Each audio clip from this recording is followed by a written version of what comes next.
नमस्कार, आप देख रहे हैं हमारा खास शो क्या कहता है इस्लाम। मैं हूं पिनाज और लगातार हमारी कोशिश होती है कि अपने शो के जरिए हम आप तक वो तमाम मुद्दे, तमाम जो विवाद या सवाल आपके जहन में आते हैं इस्लाम को लेकर, विरोधाभासी बयान या कई बार कहा जाता है प्रोपेगेंडा के तहत जो बयान दिए जाते हैं, तो उनमें क्या कुछ सच्चाई है, कुरान हदीस उनको लेकर क्या कहती हैं, इस्लामिक स्कॉलर किस तरह से उन पर इंटरप्रिटेशन देते हैं।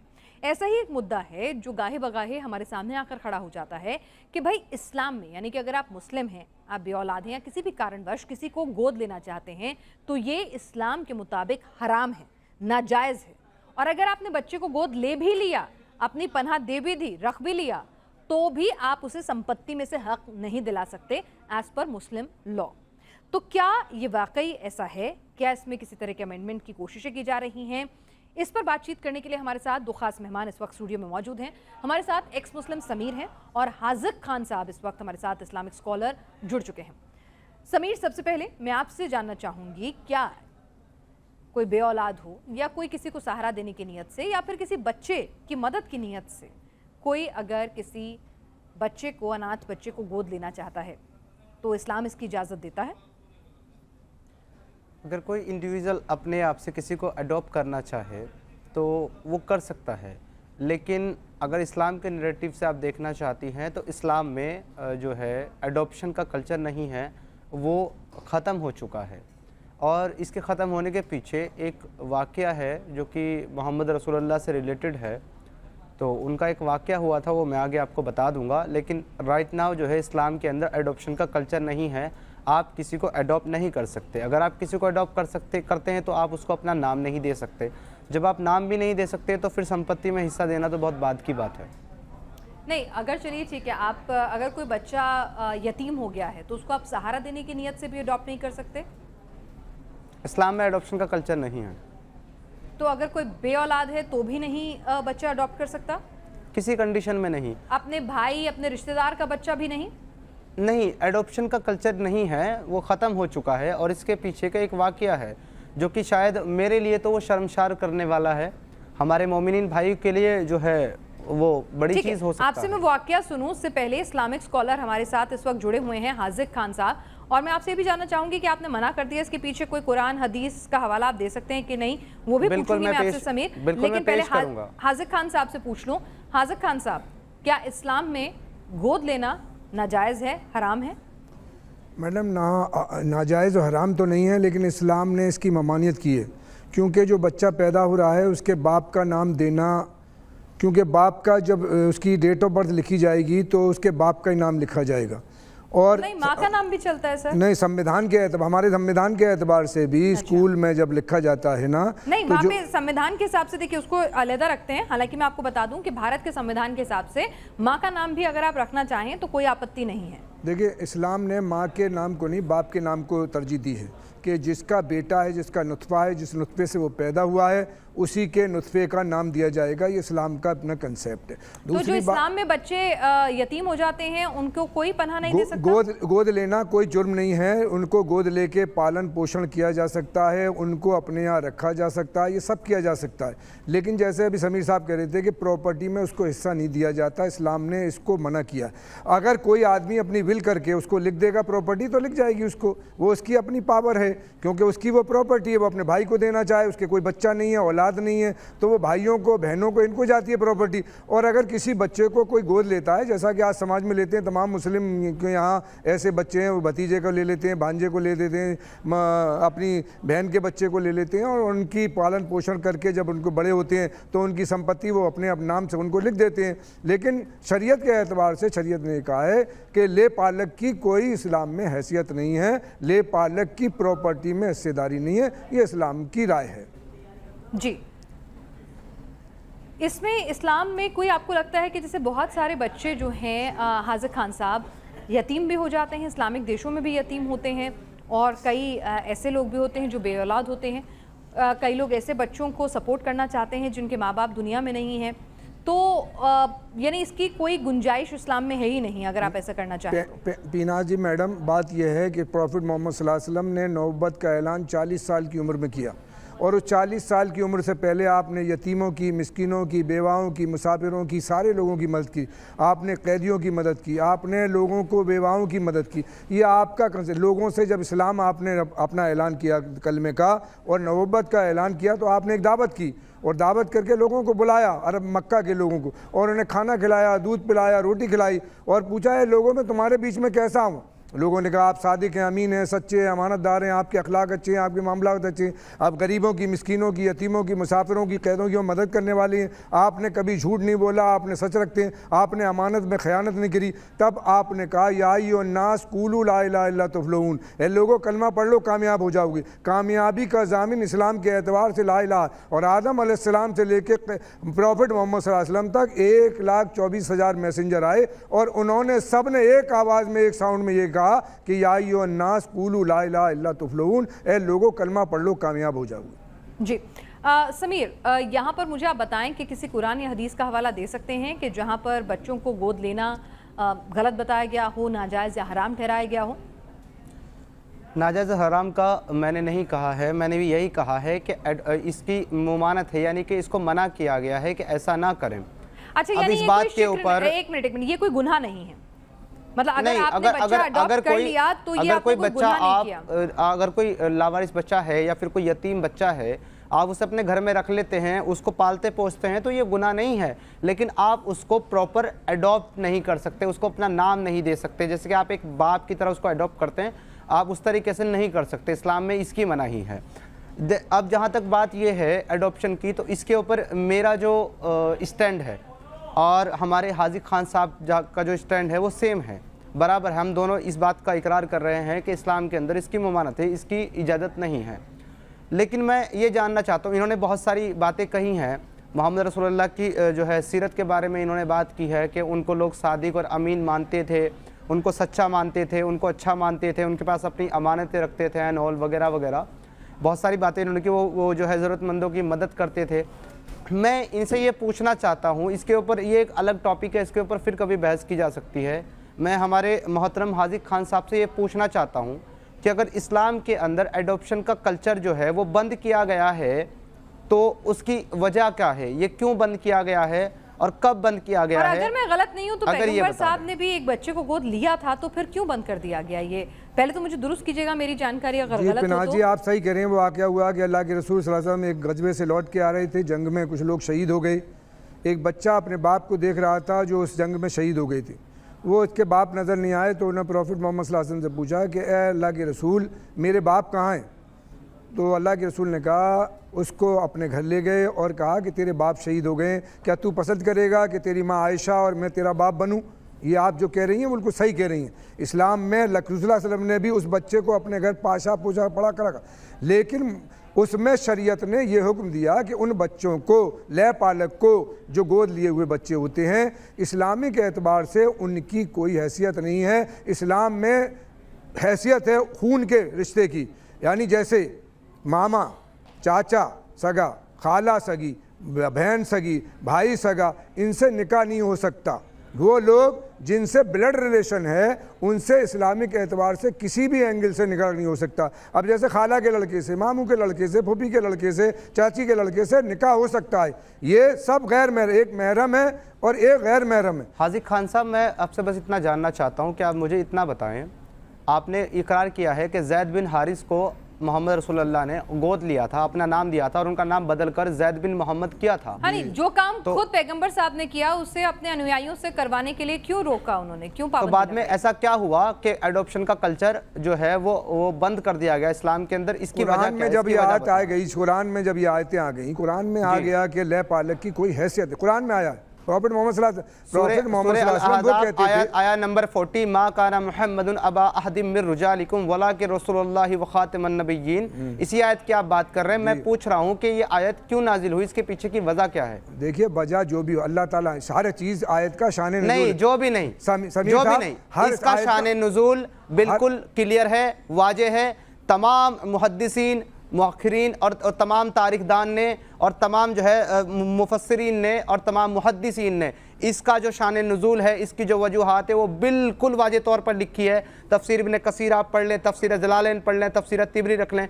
तो ये मत कहिए कि जो भी हो, जो है वो बताइए। नहीं, अल्लाह ताला जब किसी चीज़ को करना, अगर प्रॉफिट मोहम्मद सल्लल्लाहु अलैहि वसल्लम को अल्लाह तंबी करना चाह रहे हैं, नबी सल्लल्लाहु अलैहि वसल्लम ने अडॉप्शन किया, उसके बाद अल्लाह तंबी कर रहे हैं, तो अल्लाह क्योंकि कायनात के बनाने वाले हैं, रब्बुल आलमीन कर रहे हैं वो रीज़न मैं जानना चाहता हूँ, वजह क्या है? क्या है इस आयत का शान नुज़ूल? सूरह अल अहज़ाब की आया नंबर 40, मा काना मुहम्मदुन अबा अहदिम मिन रिजालिकुम का शान नुज़ूल क्या है? आप बताइए ना। हाज़िक़ खान साहब आप भी बता आपको सकते नहीं हैं, पता? आप भी समीर साहब आप बताइए ना, आप बताएंगे फिर मैं उसको बताऊंगा कि ये सही है गलत है, उसको कह दूंगा। नहीं जनाब, आपको नहीं मालूम, आपको नहीं पता क्या? मेरी इस आयत का इस वक्त मेरी जहन में नहीं है तर्जुमा, ठीक है, इसलिए मैं वो बात कुरान में फरमाया मेरे महबूब हुजूर पाक सल्लल्लाहु अलैहि वसल्लम ने कि जो बात अल्लाह और उसके रसूल से नहीं है, कोई आदमी अपने पास से कह रहा है, उसका ठिकाना जहन्नुम है। इसलिए मुझे जितनी आयत को आप छोड़ दें हाज़िक़ खान साहब, मुझे बस ये बता दें कि एडॉप्शन का जो कल्चर है वो इस्लाम में क्यों खत्म हुआ? एडॉप्शन जब अल्लाह ने मना कर दिया तो खत्म हो गया। जी, वजह क्या है उसकी? अब बताइए, मेरी नॉलेज में चल रहा था, फिर क्यों बंद किया गया? मैं इस वक्त नहीं, मैं अपने जब तक मेरे पास कंफर्म वो बात नहीं होगी मैं नहीं कहूंगा दीन के अंदर समीर साहब, क्योंकि दीन के अंदर कलाम करना। अपनी बातों को कॉन्फिडेंटली आपको पता है कि क्यों मनाही हुई? जी, लेकिन मैं गुजारिश करूंगा। एक मिनट समीर, हाज़िक़ खान साहब, समीर बता रहे हैं कि क्यों मनाही हुई, क्यों पैगंबर साहब ने जब खुद एक बच्चे को गोद लिया तो फिर आगे चलकर इस पर रोक क्यों लगा दी उन्होंने, क्यों कहा कि ये इस्लाम में सही नहीं है। इसका किस्सा समीर बता रहे हैं, आप खुद बताइएगा ये किस्सा सही है या गलत। ठीक है समीर जी, असल में जैसा कि इन्होंने बताया कि मोहम्मद रसूलुल्लाह ने एक बच्चे को जो है, जो कि एक यहूदी बच्चा था, उसको गोद लिया, जिसका नाम था ज़ैद बिन हारिस। गोद लेने के बाद उसकी परवरिश की और ख़ुद काबा मुकर्रमा के सामने खड़ा होकर के तमाम कुफ़ार मक्का के सामने ऐलान किया था कि ये आज से मेरा बेटा है और उसको ज़ैद बिन मोहम्मद पुकारा जाए। इसके बाद जो है तमाम मक्का के अंदर उसको ज़ैद बिन मोहम्मद के नाम से पुकारा गया, जाना गया।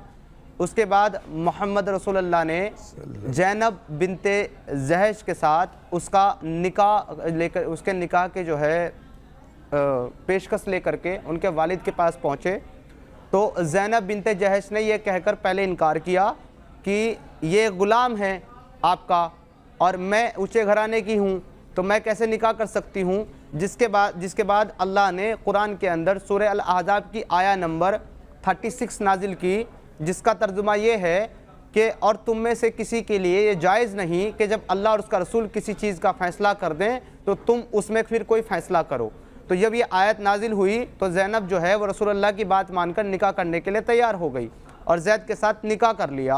तो अब इस नाते से जैसे कि ज़ैद मोहम्मद साहब के मुँह बोले बेटे थे और ज़ैनब उनकी बहू हो गई, तो एक दिन ज़ैद से मुलाकात करने के लिए अल्लाह के रसूल जो है ज़ैद के घर पर तशरीफ़ ले गए, लेकिन ज़ैद वहाँ मौके पर मौजूद नहीं थे। उनकी बीवी ज़ैनब जो है घर के अंदर मौजूद थी, तो वो घर के अंदर काम कर रही थी घर के कपड़ों में। मोहम्मद रसूलुल्लाह ने उनको देखा और ये तफसीर तिबरी और तफसीर जलालैन के अंदर आपको साफ मिल जाएगा इस आयत के जो है तर्जुमे में, आया नंबर 33 की 36 के बारे में। तो लिखते हैं तफसीर तिबरी के अंदर और तफसीर जलालैन के अंदर जलालुद्दीन अल-सुयूती लिखते हैं कि मोहम्मद रसूलुल्लाह ने उनको देखा और वो उनको पसंद आ गए। उन्होंने कहा सुभान अल्लाह या मुकल्लिबुल कुलूब, यानी कि तमाम तारीफ़ सिर्फ उस अल्लाह के लिए है जो दिलों को फेर देता है। इसके बाद आप वापस आ गए और ये बात जो है ज़ैनब ने ज़ैद को बताई कि आपके वालिद इस तरह की बात कह कर के गए हैं।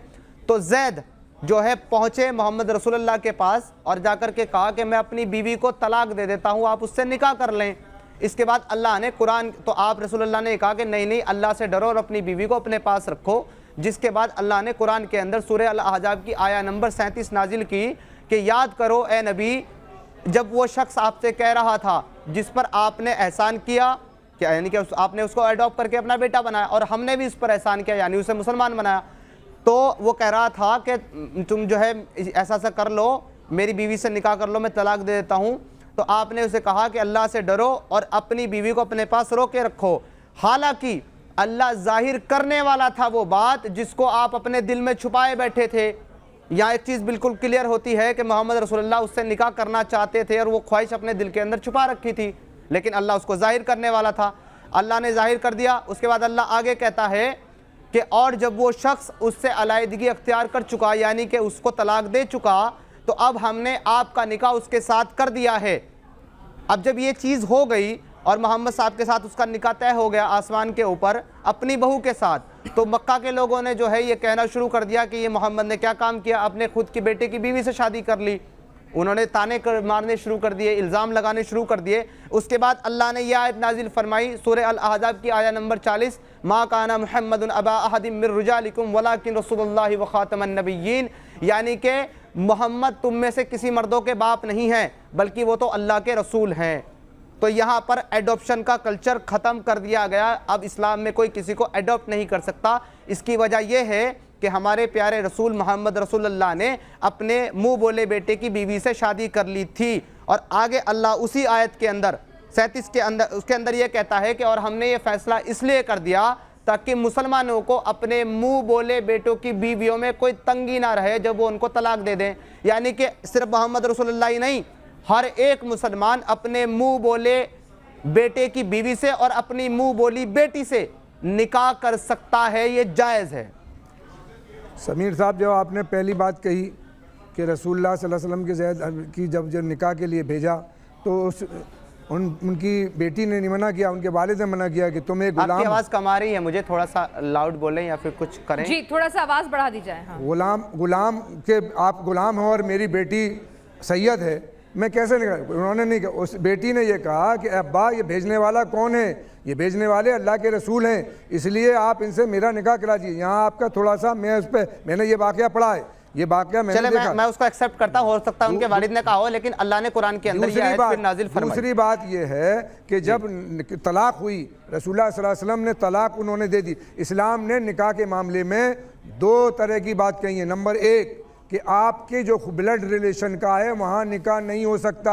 और मैं निकाह की बात ही नहीं कर रहा हूँ। और बड़े अफसोस की बात है हाजिक खान साहब, अभी आप कह रहे थे कि मुझे मालूम नहीं, मैंने पढ़ा नहीं, लेकिन जैसे मैंने बताया तो आपने पढ़ भी लिया और आपको मालूम भी हो गया। वो वाकया मेरे जहन में आ गया। ऐसा है, किताब चलती है, जहन चलता है। जब आपने कहा तो वो मेरे जहन में आया बात। तो दूसरी बात ये कि जब जैद ने उन्हें तलाक दे दी तब रसूलुल्लाह सल्लल्लाहु अलैहि वसल्लम को अल्लाह ने इतला दी कि आए मोहम्मद सल्लल्लाहु अलैहि वसल्लम, कायनात का वजूद मेरे महबूब की वजह से था। ये ज़मीन आसमान, ये सूरज, ये चाँद सिर्फ आपके तुफैल में बने हैं। और आपने 25 साल की उम्र में 40 साल की बेवा औरत से हज़रत खदीजुल कुबरा रज़ियल्लाहु अन्हा से निकाह किया। एक सिंगल हदीस अगर आप मुझे पेश कर दें या रिवायत इस बात की कि जब आप रसूलुल्लाह ने 25 साल की उम्र में हज़रत खदीजा से शादी की तो उनकी उम्र 40 साल थी, तो मैं इस बात को एक्सेप्ट कर लूंगा। ये खैर नहीं, 50 जगह बुखारी में, तिरमिज़ी में, मुस्लिम में, आप बाद में बात कर लेंगे क्योंकि टॉपिक आज पे रहते हैं, क्योंकि उस टॉपिक के बारे में हम भी अपने बात ये है ले पालक मामला बहुत सेंसिटिव है और पैगंबर साहब से जुड़ा हुआ है। तो कुल मिलाकर के आप ये एक्सेप्ट करते हैं कि इस वजह से एडॉप्शन का कल्चर खत्म हुआ। एडॉप्शन का कल्चर क्या इसी वजह से खत्म हुआ? हाजिक खान साहब ये सही कह रहे हैं, समीर जी जो किस्सा सुना रहे हैं। में इसलिए ख़त्म कर दिया कि जो भी ब्लड रिलेशन के अलावा हैं वो सारे नामहरम हैं, चाहे वो ले पालक हो या कोई हो, महरम नहीं हो सकता। वो उस घर का फ़र्द नहीं हो सकता। जब चचा के लड़के से पर्दा है, मामू के लड़के से पर्दा है, तो ले पालक से क्यों पर्दा नहीं होगा? इसलिए हाजिक खान साहब, इस हिसाब से तो अगर कोई मुस्लिम एक जो है छोटी सी बच्ची को अगर गोद ले और उसको पाले पोसे तो वो भी उसके लिए गैर महरम है। हाँ, बिल्कुल गैर महरम होगी, बिल्कुल। तो वो उससे भी निकाह कर सकता है या नहीं? बात निकाह करना नहीं, वो गैर महरम से निकाह जायज़ है, आपने बताया है। वो हाजिक खान साहब नहीं, वो पाल रहा है और पालने की वजह से वो बेटी की तरह उसको ट्रीट कर रहा है, उसका निकाह वो किसी दूसरे से करेगा। अच्छी बात। खान साहब, मैं ये कह रहा हूँ, मैं इल्म जरा कम रखता हूँ, मैं समझना चाहता हूँ। पूछ रहे हैं वो ये नहीं कह रहे वो अगर करेगा। कोई अपनी मुंह बोली बेटी से निकाह करना चाहे कर सकता है या नहीं? साथ उनमें बदलाव आते हैं, लेकिन क्या इजाजत है? मैडम, इस्लाम में बदलाव की कोई गुंजाइश नहीं है।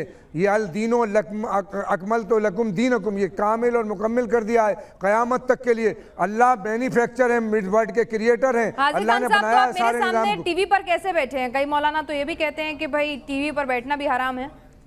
हाँ, तस्वीर खींचना हराम है। तो आपकी तस्वीर खींच रही है अभी पूरी दुनिया हाँ, में जा रही है। ये जरूरत है इस बात की, इसलिए उलमा ने इसको जरूरत है ना। तो आप तो इजाजत कहते हैं इस्लाम में तो कोई बदलाव की गुंजाइश नहीं है। नहीं, इस्लाम में गुंजाइश, आज फोटोग्राफी है, आज बैतुल्लाह का भी दिखाया जा रहा है, तवाफ भी दिखाया जा रहा है। मैं तो पूछ रही हूँ ना, मतलब मक्का मदीना से भी लाइव टेलीकास्ट होता है ना? टेलीकास्ट दिखाया जा रहा है, इसलिए उलमा ने कहा है कि जरूरत के एतबार से आप फोटो खिंचवा सकते हो। आपने अभी मेरी बात को एकदम आपने पकड़ा और आपने कहा नहीं नहीं, इस्लाम बिल्कुल परफेक्ट रिलीजन है, इसमें कोई बदलाव की गुंजाइश नहीं है। बदलाव तो हो गया, बदलाव नहीं है, बदलाव गलत। तो ये क्या हुआ, ये इजाजत मिल गई ना? ऐसा उलमाए कराम, जब दीन में कोई नई चीज आएगी, उलमाए कराम कुरान और हदीस के बीच में तय करेंगे कि वो गलत है कि सही है, वो उस वक्त के दीन होगा कयामत तक के एतबार से। तो क्या आपको लगता है कि इस पर तय करने की जरूरत है कि गोद लेना अलाउड है कि नहीं, किस पर तय करने की जरूरत है? जब कुरान ने ऐलान कर दिया, मना कर दिया, तो अब कैसे अलाउड हो जाए? कुछ आलिम की मजाज पूछ रही हूँ, देखिए मेरे को जानकारी नहीं है, मैं पूछ रही हूँ, आप कैसे इजाजत हो जाएगी? सुनिए ना, जैसे आपको इजाजत मिल गई टीवी पे बैठने की, ऐसे अलाउड हो जाएगी? टीवी पे बैठना और उसमें तरमीम नहीं है, टीवी पे बैठना तरमीम नहीं हो रहा, वो तरमीम किया जाएगी। कुरान की आयत का कंडेम किया जाएगा कि अगर ले पालक को अल्लाह ने मना कर दिया कि ले पालक जो है वो उसको बेटे जैसा सम्मान नहीं मिलेगा, उसको प्रॉपर्टी में हिस्सेदारी नहीं मिलेगी। जब इस्लाम मना कर रहा है तो कैसे दूसरा कोई जायज कर दे? इस्लाम तो फोटो खिंचाने से भी मना कर रहा है ना। अच्छा हाजिक खान साहब, आपको नहीं लगता तो उसकी इजाजत मिल गई तो क्या इसकी भी मिल जाएगी आने वाले वक्त में? मैं ये पूछ रही हूँ, उस पर भी कंसीडरेशन हो सकता है या नहीं हो सकता है? इसमें नहीं मिलेगी। ठीक है, नहीं हो सकता। हाजिक खान साहब से मेरा एक सवाल है मैम, अगर आप अलाउ करें छोटा सा जी। मैं हाजिक खान साहब से ये पूछना चाहता हूँ मोहतरम से, आपको नहीं लगता जनाब कि अगर एक यतीम बच्चा है, बेसहारा है, उसको सहारे की ज़रूरत है, और एक उसको जो है अडॉप्ट करने के लिए कैपेबल है एक मुसलमान, और वो उसको अडॉप्ट करके अगर वो अपने घर ले आए, उसको एक अच्छी ज़िंदगी मिले, एक अच्छी परवरिश मिले, अच्छी तालीम मिले, तो क्या आपको नहीं लगता कि ये इंसानियत के हक़ में एक अच्छा काम है जिसको इस्लाम अलाउ नहीं करता? मैंने तो बताया कि 44 साल आपने यही किया, लोगों के साथ मदद की, यतीमों की, मिस्किनों की। अच्छा चलिए, अगर एक बच्चे को गोद लिया, समझ ही नहीं रहे। अब 40 साल जिस आदमी ने इस काम पे, 40 साल आप मुसलमान थे नहीं थे ना? 40 साल आप इस्लाम में नहीं थे ना? इस्लाम तब कैरेक्टर पेश किया मेरे महबूब ने, तो अब तो वो तो लाजिम है कि आप जो अगर यतीम की किसी की मदद करेंगे, आप किसी गरीब की मदद करेंगे, आप मोहम्मद साहब की जो 40 साल तो प्रॉफिट मोहम्मद सल्लल्लाहु अलैहि वसल्लम की सुन्नत को जिंदा करेंगे। प्रॉफिट मोहम्मद सल्लल्लाहु अलैहि वसल्लम की सुन्नत को जिंदा करना 100 शहीदों के बराबर सवाब है, 100 शहीदों के बराबर एक सुन्नत को जिंदा करना। समीर साहब, मैंने किसी बच्चे को, अगर एक मुस्लिम ने किसी बच्चे को, एक बेसहारा बच्ची या बच्चे को उसने पनाह दी, तो जब वो बालिग हो जाएगा, यानी कि जब वो बड़ा हो जाएगा इस्लाम की नज़रों में, जब वो जवान हो जाएगा, तो क्या वो उस घर में रह सकता है? क्या ये गलत है या सही है? जो महरम और गैर महरम का जो कॉन्सेप्ट है उसके हिसाब से गैर महरम के एतबार से नहीं सही है, नहीं सही है, बिल्कुल नहीं। यानी एक बच्चे जिसको मैंने पाला पोसा अपना बेटा या बेटी समझकर, उसको मुझे जवान होते ही अलग कर देना चाहिए। बालिग होने के बाद शरीयत ने तो यूँ कहा है कि एक शख्स ने कहा है अल्लाह के रसूल मेरी वालदा है, मेरी माँ है, मैं अकेला रहता हूँ, क्या उनकी बिना इजाज़त के साथ अंदर हारूं? फरमाया कि हाँ, बिना इजाज़त के अंदर नहीं जाना। फरमाया कि मैं ही देख रेख करता हूँ, अल्लाह के रसूल से उसने साहबी ने कहा कि मैं ही उनकी देख रेख करता हूँ। फरमाया क्या तू पसंद करेगा कि तू अपनी माँ को नंगा देखे? इसलिए इजाज़त लेके जाने की, बेटे को इजाज़त देने का हुक्म है, तो एक सुन्नत को जिंदा करना 100 शहीदों का सवाब है। आपने ये कहा है, सुन्नत तो ये भी है कि 6 साल की उम्र में शादी करके 9 साल की उम्र में मुबाशरत करें। उस चीज पे नहीं जाते हैं। मैंने आपसे कहा ना कि जब तक हम तमाम स्कॉलर्स इस तरह की बातें मत करिए, पे बैठ के यहाँ पर तमाम लोग जो है, मसला हो गया है और तुम तीसरा मसला और खड़ा करने की। ठीक है समीर प्लीज ऐसी कोई भी बात नहीं कीजिए। आपने भले इस्लाम छोड़ दिया हो, लेकिन हजारों करोड़ दुनिया भर ऐसे करोड़ों जैसे करोड़ों इस्लाम चले, इस्लाम की कोई नहीं को मानते हैं, इस्लाम में पूरा विश्वास रखते हैं, तो इसलिए हम नहीं चाहते हैं कि यहाँ पर कोई भी ऐसी बात या कोई भी ऐसा शब्द जाए, भले ही वो आपका निजी विचार क्यों ना हो, कि जिससे कहीं भी किसी की भावनाओं को ठेस पहुंचे। बहरहाल इस्लाम में आप दोनों के समीर आपका और साथ ही साथ हाजिक खान साहब दोनों का व्यू यही है कि इस्लाम के मुताबिक गोद लेना जो है वो उसकी इजाज़त नहीं देता है इस्लाम। गोद लिए हुए बच्चे को संपत्ति का भी कोई हक नहीं है, और गोद लिया हुआ बच्चा जैसे ही जवान हो जाए, यानी कि जिसको आपने पनाह दी है, गोद लेना तो अलाउड ही नहीं है, जिसको आपने पनाह दी है उस बच्चे को जैसे ही वो जवान होता है अपने घर से बाहर का रास्ता दिखाना होगा, क्योंकि वो गैर महरम है। तो ये तमाम चीज़ें फिर दोनों समीर और साथ ही साथ हमारे साथ हाजिक खान साहब थे, दोनों ने इत्तेफाक रखा, और साथ ही हाजिक खान साहब ने ये भी कह दिया कि भाई बदलते वक्त के साथ बहुत सारी इजाज़तें मिल रही हैं, जैसे कि लाइव टेलीकास्ट को टीवी पे बैठने को इजाज़त मिल गई है इस्लाम में, लेकिन इस मुद्दे पर इस्लाम कोई भी फेरबदल नहीं करेगा, क्योंकि कुरान में लिखा है, यानी कि इस्लाम में कभी भी बच्चों को गोद लेना जायज़ नहीं ठहराया जा सकता है। आप दोनों स्टूडियो में आए, आपने इस मुद्दे पर अपनी राय रखी, अपनी निजी राय रखी, आपका बहुत बहुत शुक्रिया। नमस्कार, आप देख रहे हैं हमारा खास शो क्या कहता है इस्लाम। मैं हूं पिनाज और लगातार हमारी कोशिश होती है अपने इस शो के जरिए हम इस्लाम के जानकारों को अपने शो में बुलाएं और उनसे जाने समझें कि इस्लाम से जुड़े हुए जो कई सवाल आपके जहन में आते हैं या कई विरोधाभासी बयान जो मौलाना मौलवी देते हैं, तो उसमें से सही क्या है, सच्चाई क्या है, कुरान और हदीस क्या कहती है। गोद लेना, अडॉप्शन, इसको लेकर इस्लाम में तरह तरह की बातें, तरह तरह की बयानात आते हैं, तरह तरह के सही और गलत बताए जाते हैं और उसको लेकर कहा जाता है कि कुरान हदीसों में क्या कुछ लिखा है, उस पर भी विरोधाभासी बयान है।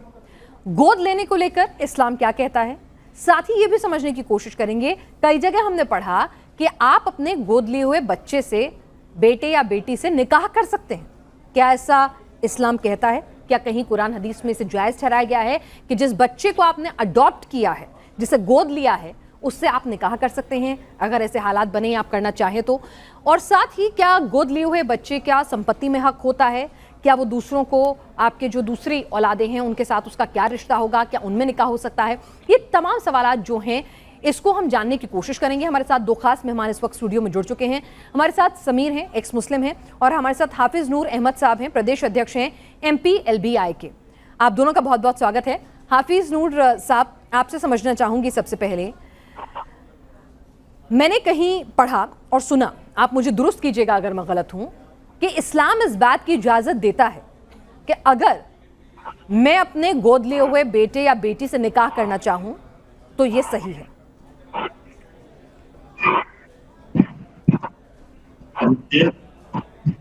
इस्लाम कहता है कि अगर बेटा कह रहे हो या बेटी कह रहे हो, वो अगर जवान है तो आपके कहने से बेटा बेटी नहीं वो हो सकते हैं, वो आपके लिए गैर महरम है तो गैर महरम ही रहेंगे।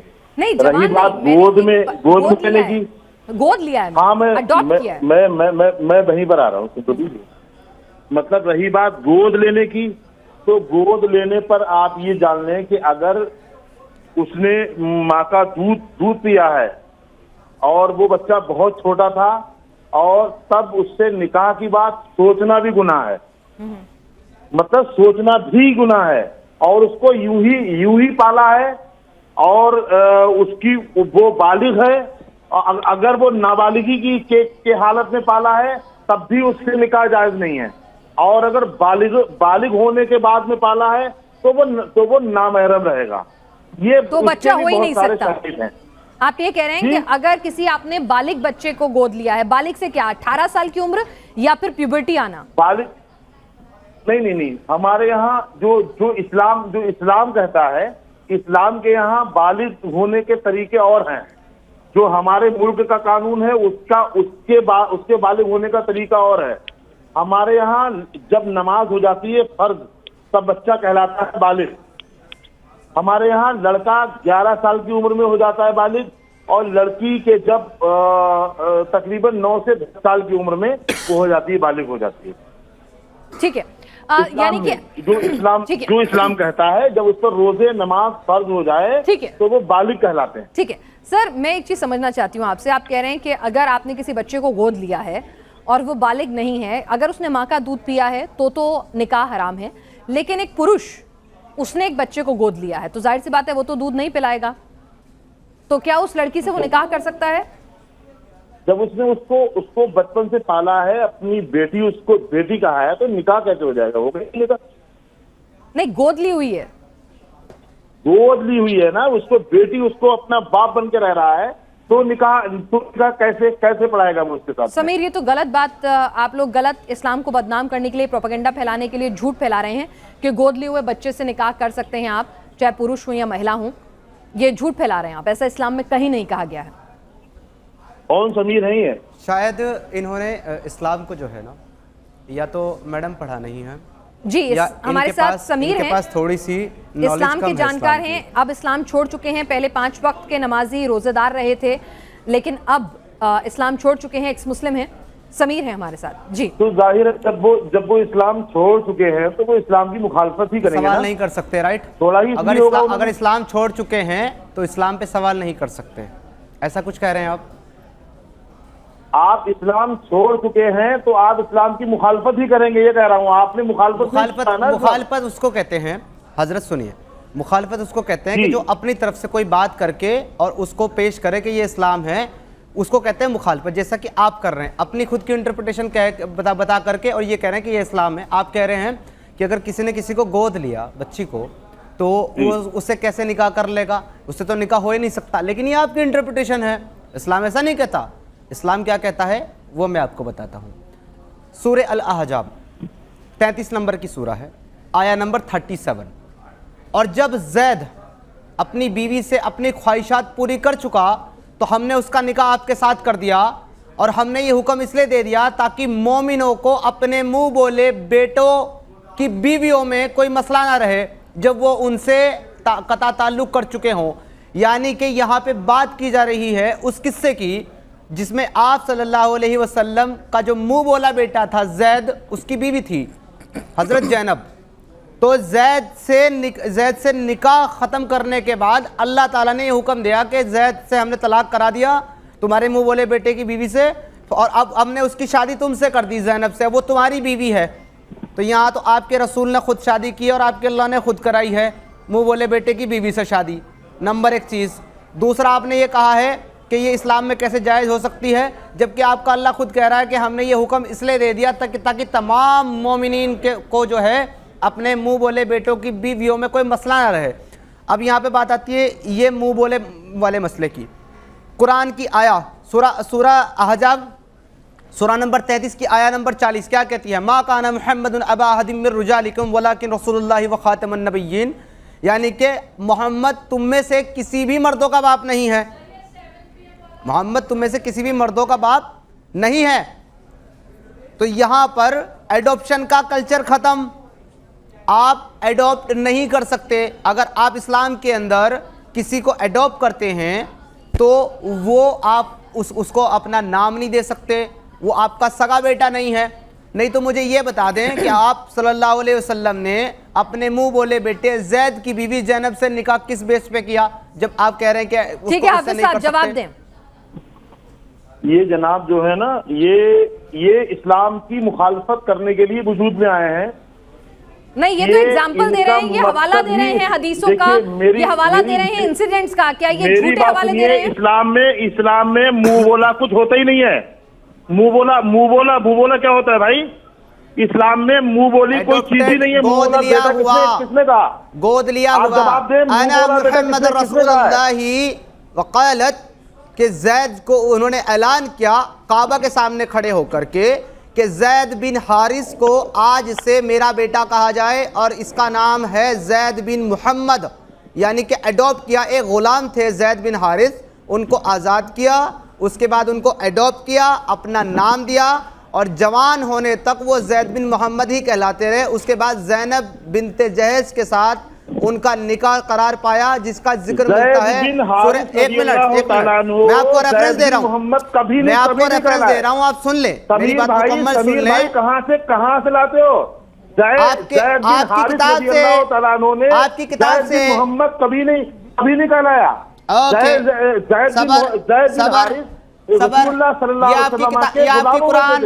हेलो, ये आपकी कुरान, मैं नहीं कह रहा। सूरह अल अहज़ाब देखिए, सूरह अल अहज़ाब आया नंबर 33 वाले शख्स का नाम, सूरह अल अहज़ाब आया नंबर 36, 37, 34, 35, 40 तक आपका कुरान कह रहा है। आप झूठ नहीं बोल सकते। कह दे कि मैं इसको नहीं मानता, कह दे मैं इसको नहीं मानता, मैं कुरान को नहीं मानता, मना कर दे, मेरा मसला खत्म। आपसे तर्जुमा कर रहे हो, गलत कर रहे हो ना। तर्जुमा आपके मौलाओं ने किया है, आप करें तर्जुमा। रुके एक मिनट मैं तर्जुमा गलत कर रहा हूँ। हाफिज साहब सुने, मैं तर्जुमा गलत कर रहा हूँ, आप इसका तर्जुमा करेंगे। मा काना मुहम्मदुन अबा अहदिम मिर रिजालिकुम, इसका तर्जुमा करें। आप ये बताइए, आप इसका तर्जुमा करें। आप ये तर्जुमा जो कर रहे हो, आप ये कौन से मौलाना का तर्जुमा है? आप अपना कर दें, मुझे मसला नहीं, मैं आपका मान लूंगा, आप अपना कर दें। आप सूरह अल अहज़ाब की आया नंबर 37 व इस्तकुल्लज़ीना अनअमा अल्लाहु अलैहि अनअमता अलैहिम अमसली अलैका जौजुका व अल्लाहु, इसका मुझे तर्जुमा आप कर दें, मैं आपका मान लूंगा सर। तर्जुमान लेके आओ, अपना कर दे सर।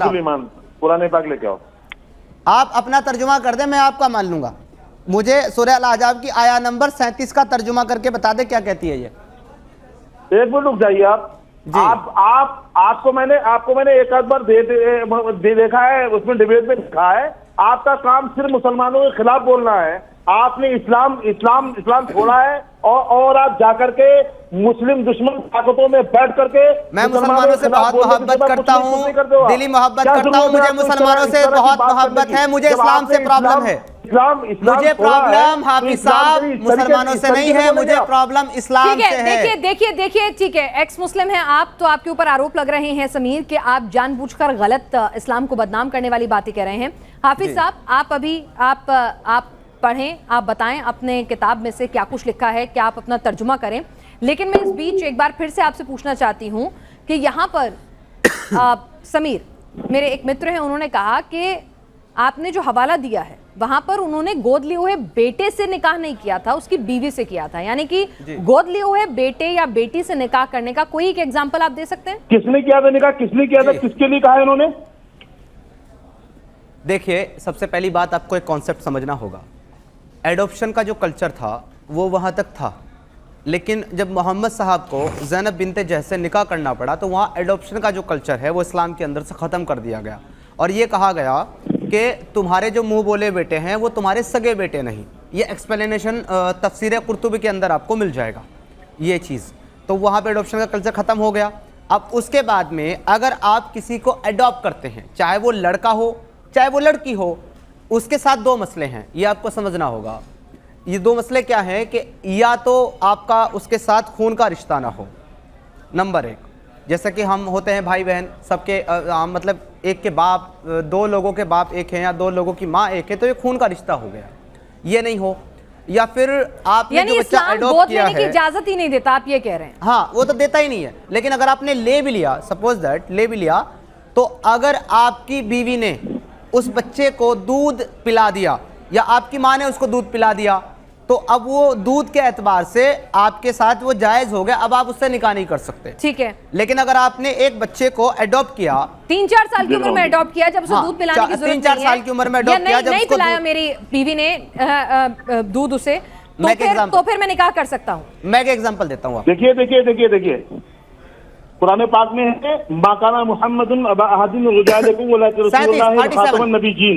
37 पहले 37 का तर्जुमा कीजिए, 37 का पूछ रहा हूं मैं इसका पूछ रहा हूं आपसे। सुनिए, व इस्तकुल लजीना अनअम अल्लाहु अलैहि व अनअमता हिसाब का तर्जुमा। मोहम्मद तुम्हारे मर्दों में से किसी के बाप नहीं जी। ये इस्लाम कहता है कि मोहम्मद अल्लाह के रसूल हैं, किसी के बाप नहीं है, वो अल्लाह के रसूल हैं। और ये तर्जुमा इमाम अहले सुन्नत आला हजरत अगर मोहम्मद साहब किसी हाफिज साहब, मुझे एक चीज समझने दीजिए, अगर मोहम्मद साहब किसी मर्द के बाप नहीं है तो उनकी 11 बीवियां हमारी माँ कैसे? किसी मर्द के बाप क्या मतलब है? मैंने पूछा अगर मोहम्मद साहब हम में से किसी के बाप नहीं है तो उनकी 11 बीवियां हमारी अम्मी कैसे हुई? उनकी जो 11 बीबियां हैं उनको हम अम्मी नहीं कहेंगे, क्या कहेंगे बताएंगे आप? नहीं, आप क्यों कहेंगे जब आपके बाप नहीं है मोहम्मद? जब मोहम्मद साहब आपके बाप नहीं तो फिर आप उनकी बीवी आपकी माँ कैसे हुई? उनकी बीबियां हमारी माँ हैं। चलें, वो आप मान ले, मेरा वो टॉपिक नहीं है। मेरा टॉपिक ये है कि आया नंबर 37 का ट्रांसलेशन। अरे हाफिज साहब, आप हाफिज हैं माशाल्लाह, मैं आपकी कदर कर रहा हूं। मैं आपसे ये कह रहा हूं, इसकी जो 37 नंबर की आयत है, मुसलमानों को गुमराह करने के लिए, तो अगर मैं गुमराह कर रहा हूं तो आप उनको सही राह दिखाएं। आपके पास मौका है, आपके पास माइक है, अभी आपके पास माइक है, आप उनको सही राह दिखा सकते हैं। हमें अगर मैं उनको गुमराह कर, सुनिए आप मेरी बात सुनिए, अगर आप मेरी बात नहीं सुनेंगे तो आप जवाब नहीं देंगे, और मुझे लगता नहीं कि आप जवाब देने भी आए हैं। आप सिर्फ तोहमतें लगाने आए हैं, लड़ने आए हैं, आप जवाब नहीं दे रहे हैं। अगर आपको ये लग रहा है कि मैं लगाने आया, सुनिए जनाब, तो आप लगा रहे हैं, जनाब मैं आपसे गुजारिश कर रहा हूँ, अरे भाई मेरी बात तो सुन लें आप। अरे भाई सुन तो लें आप इल्जाम लगाते रहेंगे। इस्लाम के खिलाफ है, बना चैनलों पर कोई आपको डालता भी नहीं अगर आप इस्लाम के खिलाफ बोलते ना। आपको पता है कि आप इसका तर्जुमा नहीं कर सकते, इसलिए आप चिल्ला रहे हैं। मुझे भी बताया कि आप नहीं कर सकते तर्जुमा, आप भाग रहे हैं। आपको तर्जुमा सुनाया है, नहीं हमने कहा, तर्जुमा मैं 40 का नहीं पूछा मैंने सुनाया है। मैंने आपने- मौलाना मोहम्मद आपने- अब्बास का नहीं आपको पूछा, रटकर आए। मैंने पूछा है आपने वही तो रटाया, इसका तर्जुमा बताएं। मतलब ढूंढा है कि देखिए, मुसलमानों को कहां पर देखिए बदनाम- कैसे बदनाम चिल्ला रहे करेंगे। हैं, अच्छा, मुसलमान ठीक को है, भड़का रहे हैं, भड़का कुछ रहे नहीं आता हैं। आपको। हाफिज नूर अहमदी साहब, आपके हिसाब से इस्लाम इस बात की इजाजत नहीं देता कि आप गोद लिए हुए बच्चे से निकाह कर सके, मैं सही समझी हूँ आपकी बात? इस्लाम गोद, जो जिस बच्चे को हमने गोद में लिया है, हमने पाला है, हम उससे निकाह नहीं करेंगे। नहीं आप नहीं करेंगे, पहली इस्लाम बात तो इजाजत दे रहा गोद नहीं, का- मेरा सवाल ही गोद- नहीं है, गोद का मेरा ये मसला सवाल है ही नहीं गोद कि का आप मसला निकाह ही करेंगे या नहीं करेंगे, इस्लाम में मेरा सवाल और- यह है कि क्या इस्लाम में जायज है या नहीं है, इस्लाम में जायज क्या है, जायज इस्लाम नहीं के है? मुताबिक कर सकते हैं या नहीं कर सकते, इस्लाम में हमारे बताइए। मुताबिक इस्लाम ने जिस बच्चे को उसको लिया है, गोद लिया है, उसको पाला है, तो उससे निकाह नहीं कर सकते। कहाँ लिखा है बताइए, आप बताइए कहाँ लिखा है बताइए, पर निकाह कर सकते नहीं हैं? रेफरेंस दीजिए, ये आपने झूठ बोला है नेशनल टीवी के ऊपर लाइव में, आप रेफरेंस दीजिए इसका। एक सेकंड समीर, हाफिज नूर अहमद अजहरी साहब, समीर कह रहे हैं कि कहां लिखा है नहीं कर सकते, आप रेफरेंस दीजिए। लेकिन समीर पहले आप रेफरेंस दीजिए क्योंकि आप सवाल उठा रहे हैं इस्लाम देखिए, पर। ये मैंने तो रेफरेंस पहले दिया है। एक मिनट समीर अजहरी साहब साहब मैं सुन रही हूं, उनसे मुखालफत करने आए हैं। रेफरेंस मैं उनसे उन्हें रेफरेंस ले रही हूँ, पहले वो आप कह रहे हैं लोगों ने उन्होंने बता रखा था कुरान में गुफ्तगू पढ़ा है, किस पर हदीसों किस में पर पढ़ा होनी है। मुझे एक मिनट। मुझे अचानक बुलाया है, मुझे बताया ही नहीं ये गुफ्तगू होनी ठीक किस है, पर है। ठीक है। मुझे तो बताया था कि इस्लाम और गौमांस पर आपको बातचीत करनी है, मुझे नहीं मालूम था इस पर बातचीत होगी, वरना इसकी तैयारी करके आपसे मैं बात करता यहाँ पर। ठीक है, तो आप चाहते हैं कि आपको तैयारी के लिए वक्त मिले हाफिज साहब? अरे बिल्कुल, इसमें ये बोल रहे हैं, ये तो जिसका नाम समीर है, इस आदमी से जब भी आप हमारी बात कराएं तो आप पहले से बताएं। ठीक है, क्योंकि तो मैं शो का पूरा इन्होंने देखिए, ठीक इस्लाम है। में नुक्स मैं जो बिल्कुल नहीं चाहूंगी इन्होंने कि आप- इस्लाम को बदनाम करने के लिए ठीक है, कुरान और हदीस में वो चीजें ढूंढी है। यहाँ पर एक बात हमारे शो पर उठ रही है और हम बिल्कुल नहीं चाहेंगे, क्योंकि हमारे शो का मकसद कतई नहीं है कि हम इस्लाम को या किसी भी धर्म विशेष की किसी भी तरह से उसके सम्मान को कोई ठोस पहुंचाएं या उसमें जानबूझकर कुछ भी ऐसा गलत जो है वो लोगों के बीच में, दर्शकों के बीच में जाए जो सही नहीं हो। इसीलिए हम प्रदेश अध्यक्ष MPLBI के हाफिज नूर अहमद अजहरी साहब की दरख्वास्त को स्वीकार करते हुए शो को अभी यहीं खत्म करते हैं। अजहरी साहब, आप इस मुद्दे पर तैयारी करें, तैयारी के साथ आए कि गोद लिए हुए बच्चों को बिल्कुल मैं चाहती हूं कि हम इस शो पे दोबारा बैठे, कल बैठे, परसों बैठे, लेकिन इस शो पे दोबारा बैठे कि क्या इस्लाम में, कुरान या हदीस में कहीं लिखा है कि गोद लिए हुए बच्चे से आप निकाह कर सकते हैं। समीर कह रहे हैं हाँ लिखा है, लेकिन यहाँ पर जवहरी साहब कह रहे हैं ऐसा नहीं लिखा है। लेकिन रेफरेंसेस क्या है, कहाँ लिखा है, क्या कहती है आयत, क्या कहती है कुरान, इसके लिए तैयारी की जरूरत है। तो आप दोनों इस मुद्दे पर तभी हम इस बहस को आगे बढ़ाएंगे जो पूरी तैयारी के साथ आएंगे, क्योंकि हम नहीं चाहते हैं कि कोई भी गलत जानकारी, कोई भी गलत चीज़ जो किसी धर्म विशेष की भावनाओं को, लोगों की आस्था को ठेस पहुंचाए, वो इस प्लेटफॉर्म के माध्यम से जाए। आपका बहुत बहुत शुक्रिया। नमस्कार, आप देख रहे हैं हमारा खास शो क्या कहता है इस्लाम, और लगातार इस शो के जरिए हमारी कोशिश होती है कि इस्लाम को लेकर हमारे मन में, हमारे समाज में जिस तरह की बयानबाजी होती है, जो सवाल उठते हैं या कोई कंफ्यूजन अगर होता है, अलग अलग मौलाना मौलवी जो हैं वो जो बयान देते हैं उसमें सही क्या है, ये कुरान और हदीसों के मार्फत जानने की कोशिश है और डिफरेंट ओपिनियन आपके सामने रखने की कोशिश है। ये हमारे पैनलिस्ट के निजी विचार होते हैं ताकि आप खुद तय कर सकें कि किसकी बात और किसके तर्क में कितना दम है, कौन कुरान हदीसों के हवाले से कितनी ठोस और पुख्ता बात कह रहा है। एक बड़ा तबका कहता है कि इस्लाम का मतलब ही पीस होता है, क्या कहेंगे आप?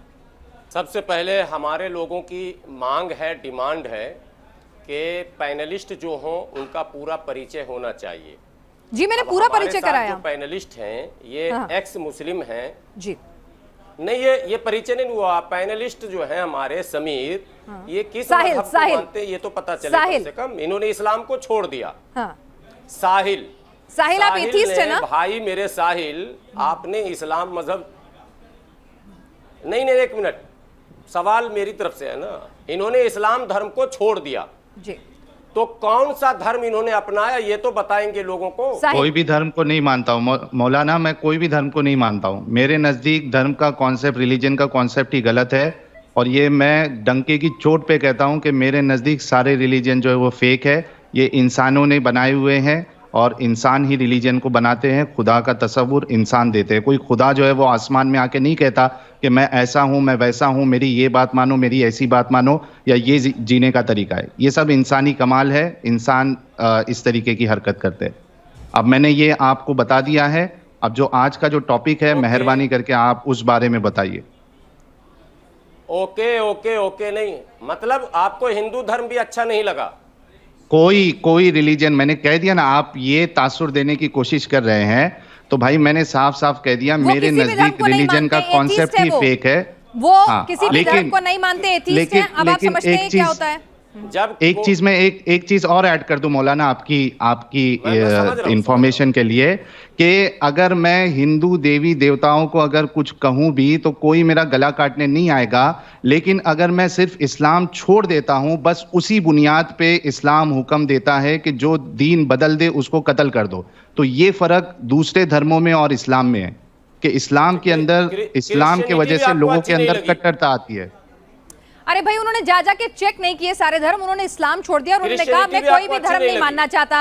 अब आप मेरे सब्जेक्ट पर आएंगे, आपने कहा था मैं ये सवाल पूछना चाहता हूं, मैंने आपको इजाजत दी। सुनिए, अरे सुनिए ना हाफिज गुलाम सरवर साहब, मैं आपसे क्या पूछ रही हूँ? आपने मुझसे कहा था कि आप साहिल से उसके धर्म के बारे में जानना चाहते हैं, तो आपको मैंने समग्रता वाला धर्म है, समावेशी धर्म है, तो हिंदू बन जाइए आप भी। हिंदू धर्म दुनिया का सबसे लिबरल धर्म है, समावेशी धर्म है। तो साहिल कह रहे हैं आप बन जाइए, हिंदू ने नहीं पसंद, आप भी बन जाइए। वो कह रहे हैं आप बन जाइए, हिंदू ने नहीं पसंद, उनकी मर्जी। आपको पसंद है तो आप बन जाइए ना, इस्लाम से तो लाख गुना अच्छा ही है। जब कोई एक सेकंड साहिल साहब, रुकिए।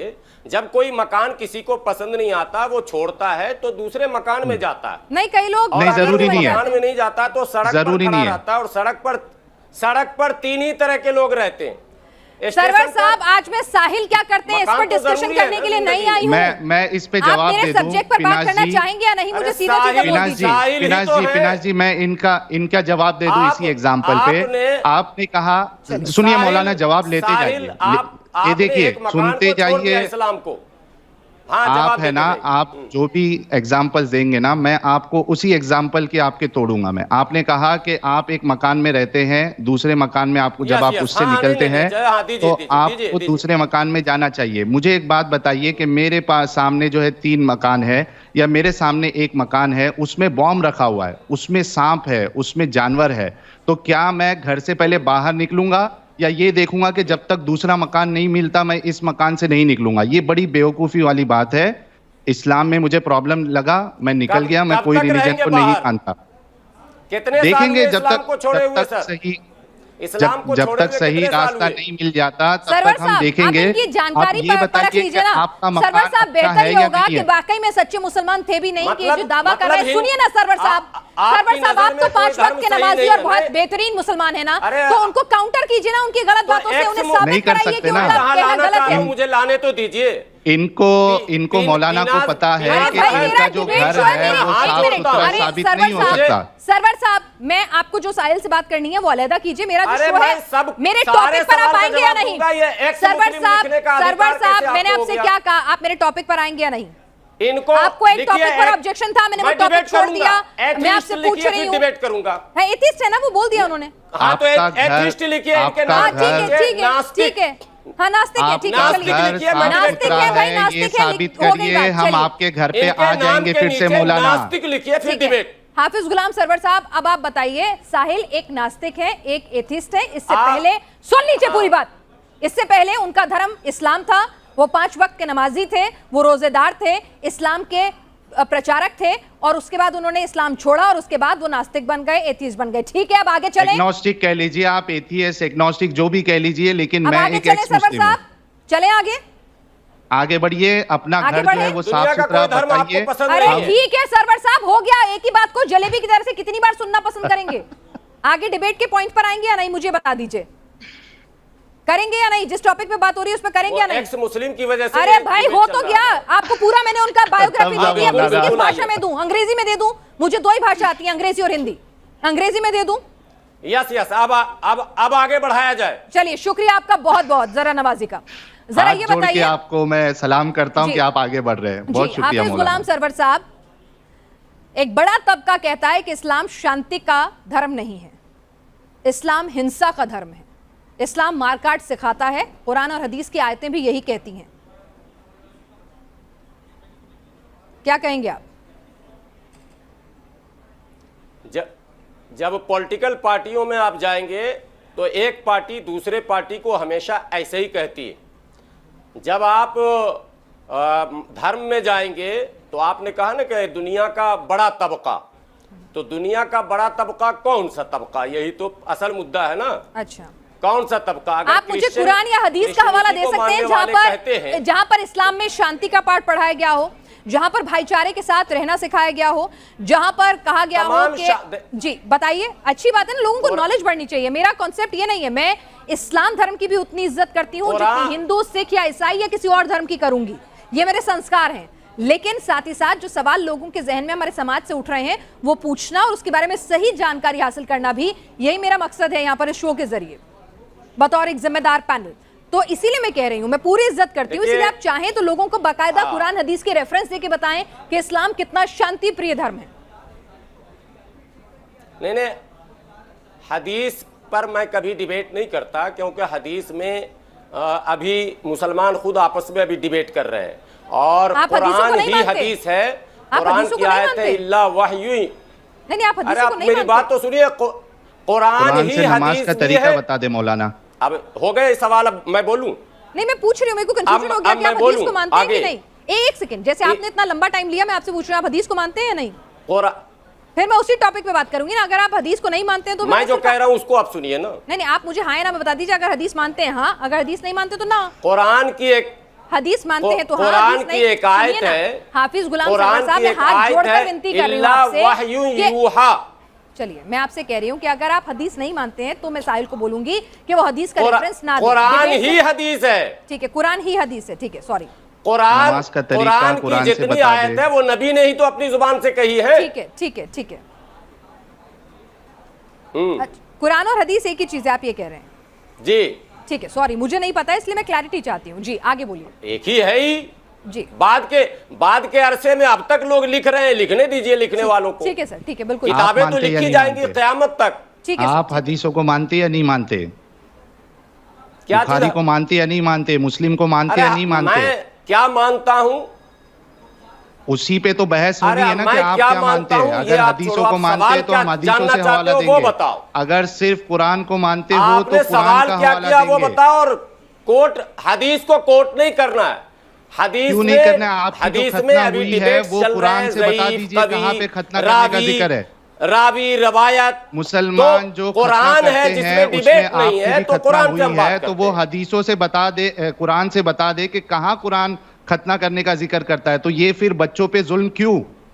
खतना कराने की जो सुन्नत आप लोग फॉलो कर रहे हो, अगर वो कुरान में नहीं है तो क्यों जुल्म कर रहे हो लोगों पे?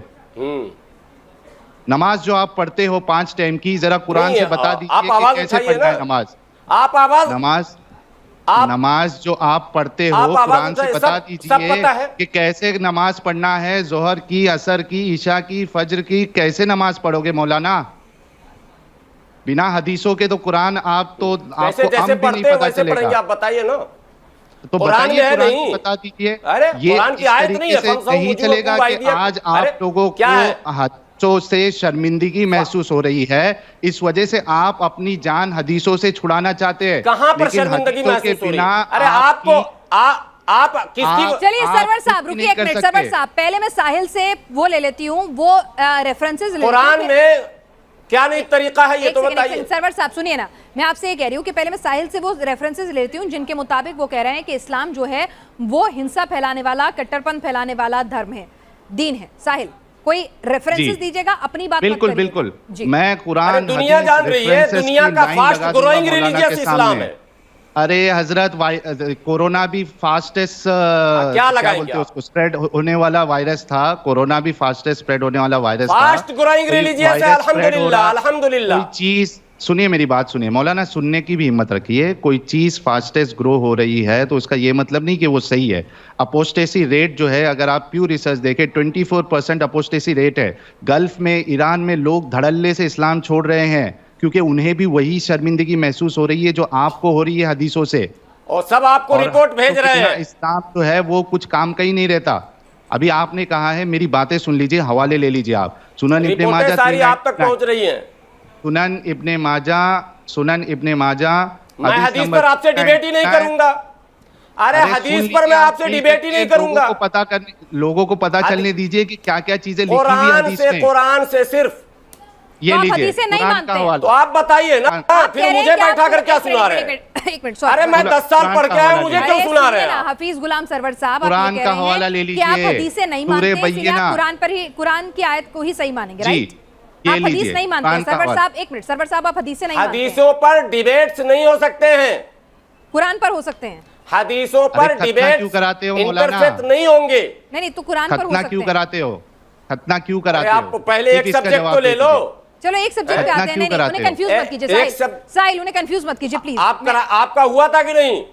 एक सेकेंड। अरे मेरा आपका हदीसों के हुआ था बुनियाद पे ऐसे हुआ भाग था। के खतरे के डर से? अरे सुनिए ना। हदीसों के बुनियाद पे हुआ था। अच्छा, हजरत, तो आपका खतरे के भी डर से खतना भाग गए थे हदीसों क्या? के बुनियाद सुनिए पे ना हुआ साहब, है। एक मिनट सरवर कुरान साहब, में कहीं नहीं लिखा है। सरवर उसी साहब, के डर से भाग गए क्या? सरवर साहब, करते हो मेरी ना एक आप बात लोग सुन खतने लीजिए ना। की, ये साहिल, हदीसों साहिल, कुरान में है ही नहीं। एक मिनट साहिल, एक मिनट सरवर साहब, आप मुझे एक बात बताइए। आप कह रहे हैं कि हदीसों का रेफरेंस आप नहीं मानेंगे, राइट? सही कह रही हूं मैं? ये मैं कश्मकश में हदीस पड़ पर गए हैं कि डिबेट नहीं ये असल करूंगा। में इनके वही तो पूछ रही हूं कि अगर आप हदीस का कोई कश्मकश की बात नहीं है। अच्छा, यानी हदीसें 100% सही हैं, आप ये कह रहे हैं उस पर डिबेट नहीं हो सकती? मैं सिर्फ कुरान की आयत से आप अरे मैं बताओ। एक मिनट में समझ नहीं पा रही हूँ, मुझे थोड़ा समझा दीजिए। आप नाराज मत होइए, मैं इतने प्यार से आपसे बात कर रही हूँ, सुनिए तो सही। मैं आपसे पूछ रही हूँ सरवर साहब, मुझे थोड़ा सा समझा दीजिए ना, ताकि मैं डिबेट को उसी हिसाब से ले जाऊँ। मैं आपका पूरा सम्मान करती हूँ। सरवर साहब, आप ये कह रहे हैं कि आप हदीस पर डिबेट नहीं करेंगे। इसके दो कारण हो सकते हैं कि आपको हदीस इतनी परफेक्ट लगती है कि उसमें कोई सवाल नहीं उठ सकता, या फिर आप हदीस को नहीं मानते, आप सिर्फ कुरान की आयतों को मानेंगे। आप मुझे क्लैरिटी दे दीजिए ना, कौन सी बात सही है, फिर मैं आगे डिबेट। नहीं, हदीस का हमारा मुताला नहीं है। यदि आप हदीस को नहीं सिंपल मानते सा क्वेश्चन का आंसर मौलाना हदीस कैसे पर बन गए? हमारा तो मुताला आप ही नहीं हदीस, है। ठीक है, तो मौलाना हाफिज कैसे अरे गुलाम भाई, सरवर- हमारा मुताला नहीं है, मेरी स्टडी नहीं है उस पर अच्छा, ज्यादा। आपकी स्टडी नहीं है, तो मौलाना आप हदीस कैसे को बन गए? मानते अरे हैं मैं पर- मौलाना ही हूँ ही नहीं। अच्छा, ये मौलाना नहीं ये है। तो टीवी वाला मौलाना हूँ मैं हाफिज गुलाम सरवर हूँ। इतना तुम किस इस्लाम में थे यार? तुमको नहीं पता हाफिज और मौलाना का फर्क?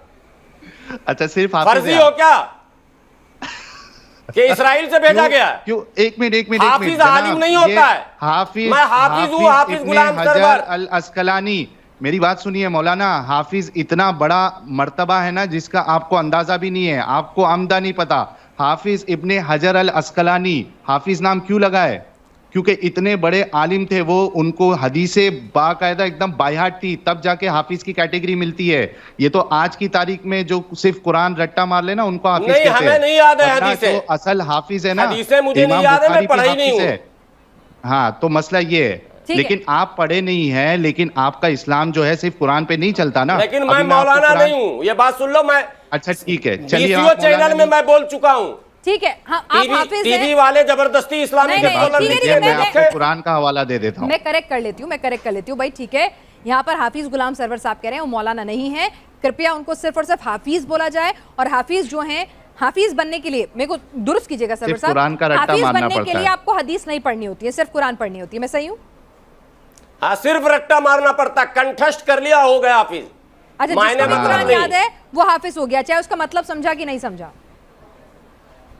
यस, मतलब नहीं समझना, मतलब के लिए बाद में आलिम बनना पड़ता, वो 99% मौलाना होते। मुसलमान इस्लाम को समझते ही नहीं है, उनको पता ही नहीं इस्लाम में क्या लिखा चलिए है। साहिल, मैं जैसे चाहूंगी जैसे कि हमारे जब वो हाफिज साहब जब है, वो इतना वैसे ही बड़ा सिर्फ एक लेकर साहिल के- समझा और चला गया। साहिल और साहिल जब समझा तो सड़क पर चला गया। अच्छा, ठीक है। एक जो मजहब भी समझ नहीं जाता पसंद आया है, साहिल वो को। एक इसमें मिनट से सरवर निकल साहब, जाता है। साहिल। सिर्फ हाफिज साहब। साहिल नहीं समझा। अरे साहिल, एक मिनट सुनिए ना, जो- हम इनकी रिस्पेक्ट करते हैं, इन्होंने बहुत ईमानदारी बरती है। ठीक। देखिए, काश ये हिंदू कहने धर्म के लिए- पसंद कर लेते हैं। अरे साहिल भाई, आपको हिंदू धर्म इतनी बड़ा पसंद है। सहिष्णुता। हाफिज साहब, आपको आप हिंदू धर्म इतना बड़ा पसंद है। सम्मान। कोई खास कारण है क्या? आप दिल से हिंदू हो चुके हो, अरे, आप दिल इतना से हिंदू हो चुके हो, समग्रता। सनातनी बन जाइए आप। एक व्यापकता, हाँ, मैं ये ना इतना लिबरल, अरे मान जाते कम से कम।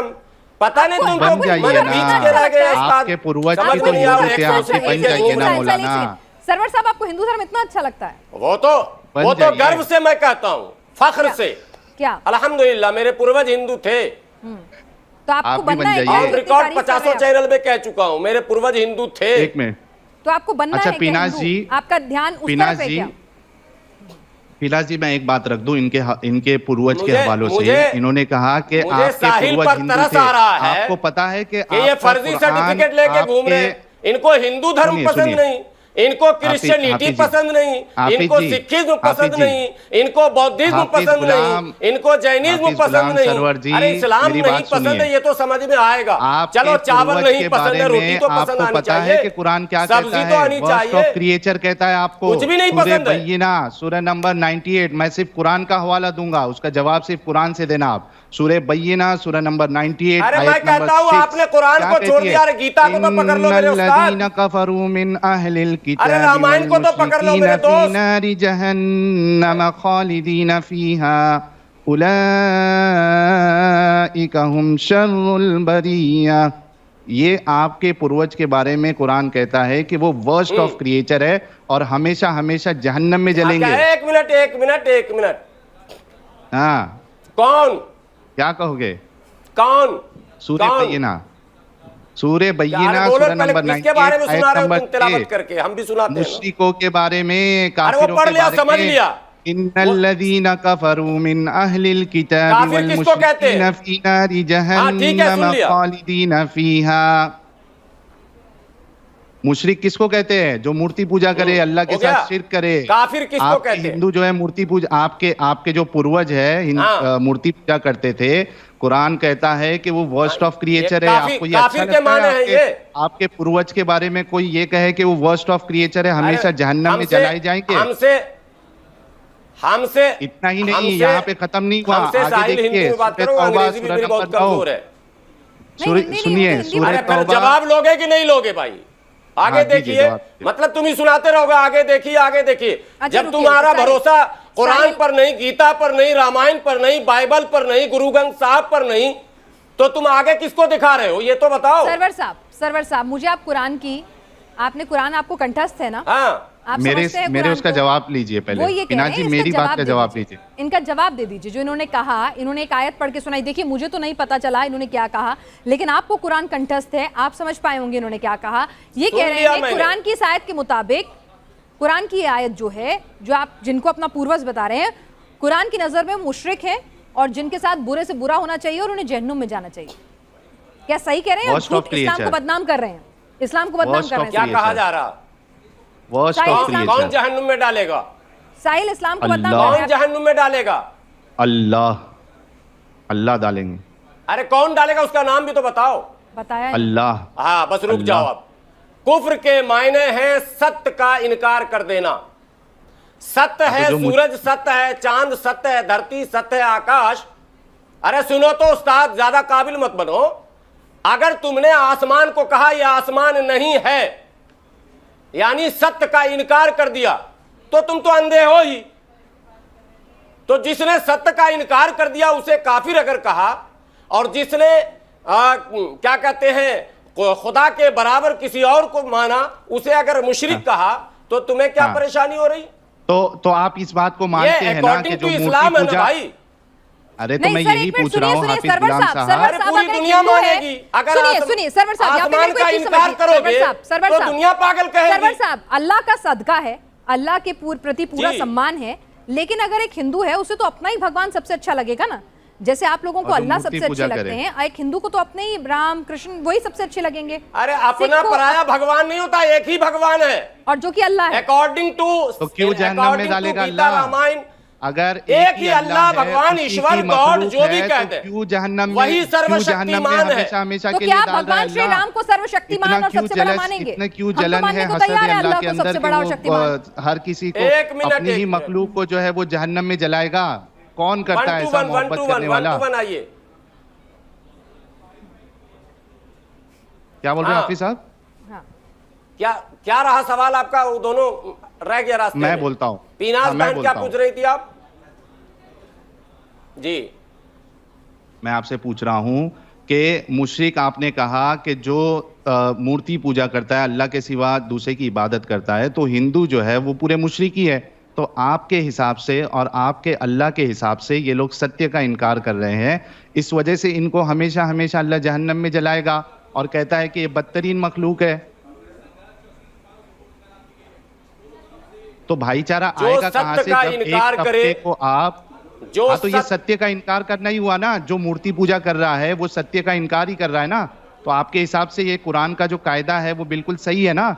कि वो बदतरीन मखलूक है और उनको हमेशा वो हमेशा तो जहन्नम में जलाया जाएगा। अकॉर्डिंग टू हिंदू रिलीजियस, सुनिए साहिल मिस्टर साहिल कुमार, सर आप हिंदुइज्म में मत जाइए ना, आप मुझे सिर्फ इस्लाम की जानकारी दे दीजिए ना प्लीज। वेद के सुनिए ना सर, हिंदू की जानकारी में हिंदू धर्म मूर्ति पूजा करने वाला, वेद के अनुसार भी मूर्ति पूजा करने वाला गलत है, वो भी जाएगा नरक में। अरे हिंदू धर्म में नरक है या नहीं है? सरवर साहब यहाँ पे ऑब्जेक्शन है। सरवर साहब सुनिए एक बात चुपचाप से, अब बहुत हो गया। एक बार चुपचाप से सुनिए, ये आप क्या नहीं करेंगे वेद पुराण क्या कहते हैं, क्योंकि उसके लिए हिंदू धर्म गुरु है। आप इस्लाम के जानकार हैं और वही तक सीमित रहिए। मैं कह रही हूँ मेरे शो में कोई भी मुस्लिम हिंदू धर्म गुरु प्रेजेंट नहीं है, तो इसीलिए मैं आपकी कोई भी जानकारी, सरवर साहब मैंने आपसे क्या कहा, मैंने आपसे क्या कहा सरवर साहब, सरवर साहब मैंने आपसे क्या कहा, यहाँ पर पैनल में कोई भी हिंदू धर्म गुरु, हिंदुइज्म को जानने वाला मौजूद नहीं है। इसीलिए आपसे गुजारिश है ससम्मान, सुनिए एक मिनट, ससम्मान आप सिर्फ और सिर्फ इस्लाम तक बात को सीमित रखें। मेरे ख्याल से इतनी तहजीब आप भी रखेंगे। जब पैनल में कोई हिंदू धर्म गुरु मौजूद नहीं है तो आप किसी दूसरे धर्म को बहस में मत लेकर आइए, तो मेरी आपसे गुजारिश है। इनको फिर नास्तिक को भी हटा लीजिए। वो तो पहले के, अरे आपने मुझे अभी तक एक आयत नहीं पढ़ के सुनाई, उन्होंने लय के साथ कितनी आयतें पढ़ के सुना दी, आप भी तो काउंटर कर दीजिए उनका किसी आयत के साथ। लय से सुना दो या घी से सुना दो। ये लो और एक सुना देता हूँ मौलाना, धर्म पसंद नहीं है। तौबा मौलाना सवाब मिलेगा, थोड़ा रुक जाओ, कुरान की आयत सुनने से सवाब मिलेगा। कि दुनिया का कोई धर्म तुझे पसंद नहीं है, सूरह तुम तो राम के भी दुश्मन हो, श्याम के भी दुश्मन हो, आयत भगवान के भी नंबर दुश्मन हो, 27, अल्लाह के भी दुश्मन हो, गॉड के भी दुश्मन हो। तुम तो धरती के बोझ हो उस्ताद, इन्नमल तुम तो धरती के बोझ हो। नजस, सवाब मिलेगा मौलाना। तुम्हें कोई धर्म पसंद आता तो बात करने में बात बनती, मजा आता। इन्नमल मुशरिकून नजस, क्या कहता है आपका अल्लाह कि ऐ ईमान वालो, मोमिनो, मुशरिक तो पलीद है, पलीद, इम्प्योर, अनक्लीन, ये आपका कुरान कहता है। तो बताइए भाईचारा कहाँ से होगा? मुशरिकों को, अहले किताब को आप लोग जो है वो बदतरीन मखलूक मानते हैं, नजस मानते हैं। साहिल एक सेकंड रुकिएगा, साहिल एक सेकंड सुनिएगा। सरवर साहब अगर साहिल गलत कह रहे हैं, अगर इस्लाम को बदनाम करने की कोशिश करें, सुनिए मैं बिल्कुल चाहती हूँ कि मेरे शो पे हर आदमी जो है गलत इंफॉर्मेशन ना जाए, प्लीज समझिए, एक जिम्मेदार शो है ये, और इसीलिए मैं कह रही हूँ अगर साहिल ये गलत पढ़ रहे हैं, इसका इंटरप्रिटेशन गलत कर रहे हैं, तो आप प्लीज सही पढ़ के सुनाइए मुझे। अरे सुनिए ना, आप मुझे सही पढ़ के सुनाइए, आप इनको करेक्ट कीजिए। आगे पढ़े उसके, अच्छा वर्स्ट ऑफ क्रिएचर पे क्या कहना है आपका, उसके बाद इस पे मैं आगे भी पढ़ता हूँ। नहीं वो कह रहे हैं आपने आधी पढ़ी है, आपने पूरा नहीं पढ़ा है, और आप आधी बात को गलत तरीके से तोड़ मरोड़ के पेश कर रहे हैं साहिल। मैं नहीं मैं पूरी पढ़ देता हूँ, कुछ उसमें आगे ऐसी बात नहीं। ये देखिए, या अय्युहल्लज़ीना आमनू इन्नमल मुशरिकून नजसुन फला यक़रबुल मस्जिदल हराम बअद आमिहिम हाज़ा व इन खिफ्तुम अब रुक जाओ, आगे क्यों नहीं? हाँ अच्छा, आगे नहीं सुनना है। हाँ ये देखिए, मोमिनो मुशरिक तो पलीत है, तो इस बरस के बाद वो खाने काबा के पास ना जाने पाए।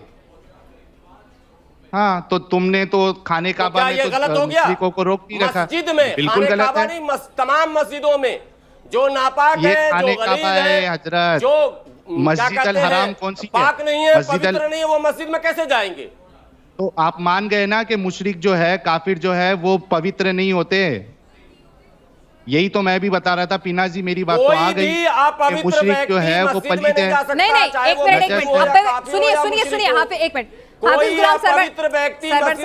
सरवर साहब, पवित्र क्या होता है? पवित्र होने के लिए मुसलमान होना जरूरी है? आप एक इंसान जो साफ सुथरा है, नहाया धोया है, वो इंसानियत पे भरोसा रखता है, जो इंसान गरीबों की मदद करता है, अच्छा चाल चलन है, वो भी तो पवित्र इंसान है। या पवित्र होने के लिए मुसलमान होना जरूरी है? इस्लाम के हिसाब से नहीं है। हाँ। जो इस्लाम के हिसाब से नहीं है पवित्र। पवित्र आपने सवाल सही किया कि आंतरिक पवित्र या बाहरी पवित्र, यानी हिंदू पवित्र हो सकता है, दिखता है, हिंदू पवित्र हो सकता है, दोनों की मैंने क्या कहा, हिंदू पवित्र हो सकता है, क्यों नहीं हो सकता है? साहिल इसमें दिक्कत क्या है? काबा क्यों नहीं जाने देते? आंतरिक तो काबा क्यों नहीं जाने देते? किसको जाने नहीं देते? हिंदुओं को काबा में, काबा क्यों नहीं जाने देते? मक्का क्यों नहीं जाने देते? हजारों लाखों लोग वहां सर्विस कर रहे हैं, जॉब कर रहे हैं भाई। नहीं नहीं, अरे हजारों लाखों लोग वहां जॉब कर रहे हैं। नहीं नहीं, गलत नहीं, मक्का में जा एंट्री रहे नहीं हैं है, तुम। मक्का पूरे मदीना मक्का शहर में एंट्री भरे नहीं हुए है, डेटा झूठ है बात- क्या? नहीं, मक्का मदीना में तुम्हारा हज के लिए, अरे उम्रा मक्के के में, लिए मदीने में भी काबा हजारों है। लाखों लोग साहिल, भारत एक के धार्मिक कितने स्थल लोग रह रहे हैं? में झूठ कोई बात। कैसे जाए, ये उनकी अपनी गाइडलाइंस हो सकती हैं, लेकिन सरवर साहब मैं एक बार फिर से टॉपिक पे आती हूँ जिससे आज हम बहुत भटक गए हैं। ये बता दीजिए मुझे, कोई कुरान की आयतों का हवाला देते हुए। हमारी मस्जिदों में सब आते हैं। एक मिनट सरवर साहब, एक सेकंड, मेरी हाथ जोड़ के विनती है आपसे। साहिल, आप कह रहे थे कि आपके पास ये साबित करने के लिए बाकायदा रेफरेंसेस मौजूद हैं कि इस्लाम जो है वो हिंसा सिखाता है, मारकाट सिखाता है, बिल्कुल। इस्लाम शांति का मजहब नहीं है, शांति का दीन नहीं है। और क्योंकि सरवर साहब को हदीसों का ज्ञान नहीं है तो वो आपसे इल्तिजा कर रहे हैं कि आप सिर्फ और सिर्फ हाँ। कुरान की आयतों का हवाला दें ये ताकि वो आपको काउंटर कर सकें। सूरह तौबा सूरह नंबर 9 आयत नंबर 123 क्या कहती है? या अय्युहल्लज़ीना आमनू क़ातिलुल्लज़ीना यलूनकुम मिनल कुफ़्फ़ारि वलयजिदू फ़ीकुम गिल्ज़ा वअलमू अन्नल्लाह मअल मुत्तकीन। क्या कहती है कि ए अहले ईमान, अपने नज़दीक के रहने वाले काफिरों से जंग करो और चाहिए कि वो तुम में सख्ती मालूम करे, और जान रखो कि खुदा पर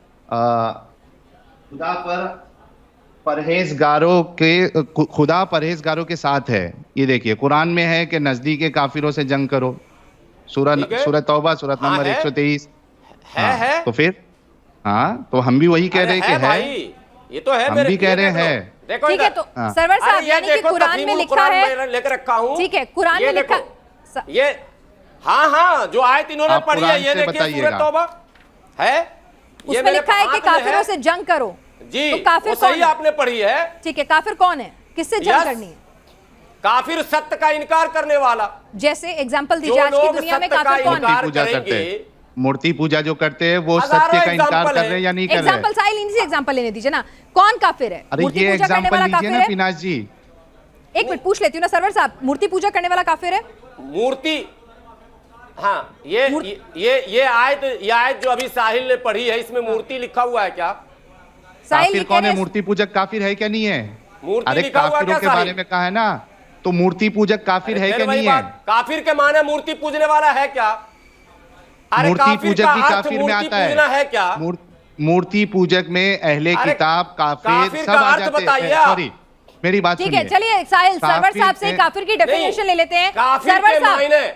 सरवर साहब, काफिर व्हाट कौन इज है? मीनिंग ऑफ काफिर? काफिर ठीक है, आप ही शब्द का बता हिंदी दीजिए में ना, अर्थ बताइए। आप ही बता दीजिए काफिर कौन है? काफिर अगर का हिंदी में साहिल अर्थ बताओ। अरे मैं आपसे पूछ रही हूँ कि काफिर कौन है, आप मुझे साहिल परिभाषा- पहले बताएं काफिर का अर्थ हिंदी में। जो अरे- अल्लाह और उसके रसूल को ना माने वो काफिर है इस्लाम के हिसाब से। जो मूर्ति पूजा करे वो काफिर है। जो हजरत अरे ईसा काफिर को अरबी खुदा लफ्ज माने है, वो काफिर काफिर के है। मायने बताइए ना पहले।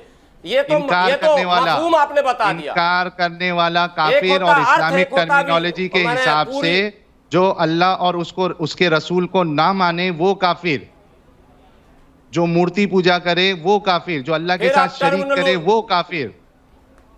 मौलाना हकीकत बयान कर दो ना, अगरचे वो आपके खिलाफ ही क्यों ना हो। जब सुनिए, हक को तस्लीम करना चाहिए मौलाना, सरवर हक को साहब मुझे तस्लीम बता करिए। दीजिए, हाफिज सरवर अरे साहब, सुनो ना काफिर भाई। कौन है आपके हिसाब से? जो आपने कुरान पढ़ी है, ठीक है, मैं साहिल ने इसीलिए अपना कह रहा हूं ना, इंटरप्रिटेशन ये- दे दिया, साहिल ने अपनी परिभाषा समझा दी, आप अपनी परिभाषा समझा दीजिए ना। कोई अरे दिक्कत गलत नहीं ना है। दे दिया। गलत दिया अरे तो गलत- बताइए ना, यही सही तो बात बताइए। कर रहा हूं, सारे तो लोग सही गलत क्यों बताइए मायने ना, मैं बता आपका रहे हैं? इंतजार कर रही हूँ और आपको पूरा मौका दे रही हूँ मैं सही कह रहा बताने हूं, का। अरे ठीक, अरे परसों आप हमको गूगल बता रही थी ना, आज मैं आपको गूगल बता रहा हूं। व्हाट इज मीनिंग ऑफ काफिर? गूगल सर्च कीजिए। आपको कुछ नहीं आता, इसका मतलब अरे। आपको हदीस मायने नहीं आते हैं, आती, उसमें आपको कहीं मूर्ति का आपको जिक्र नहीं है। हदीस भी नहीं आती, तो आपको कुरान भी नहीं आ रही और आपको काफिर का मतलब भी नहीं पता है, आप ये कह रहे हैं?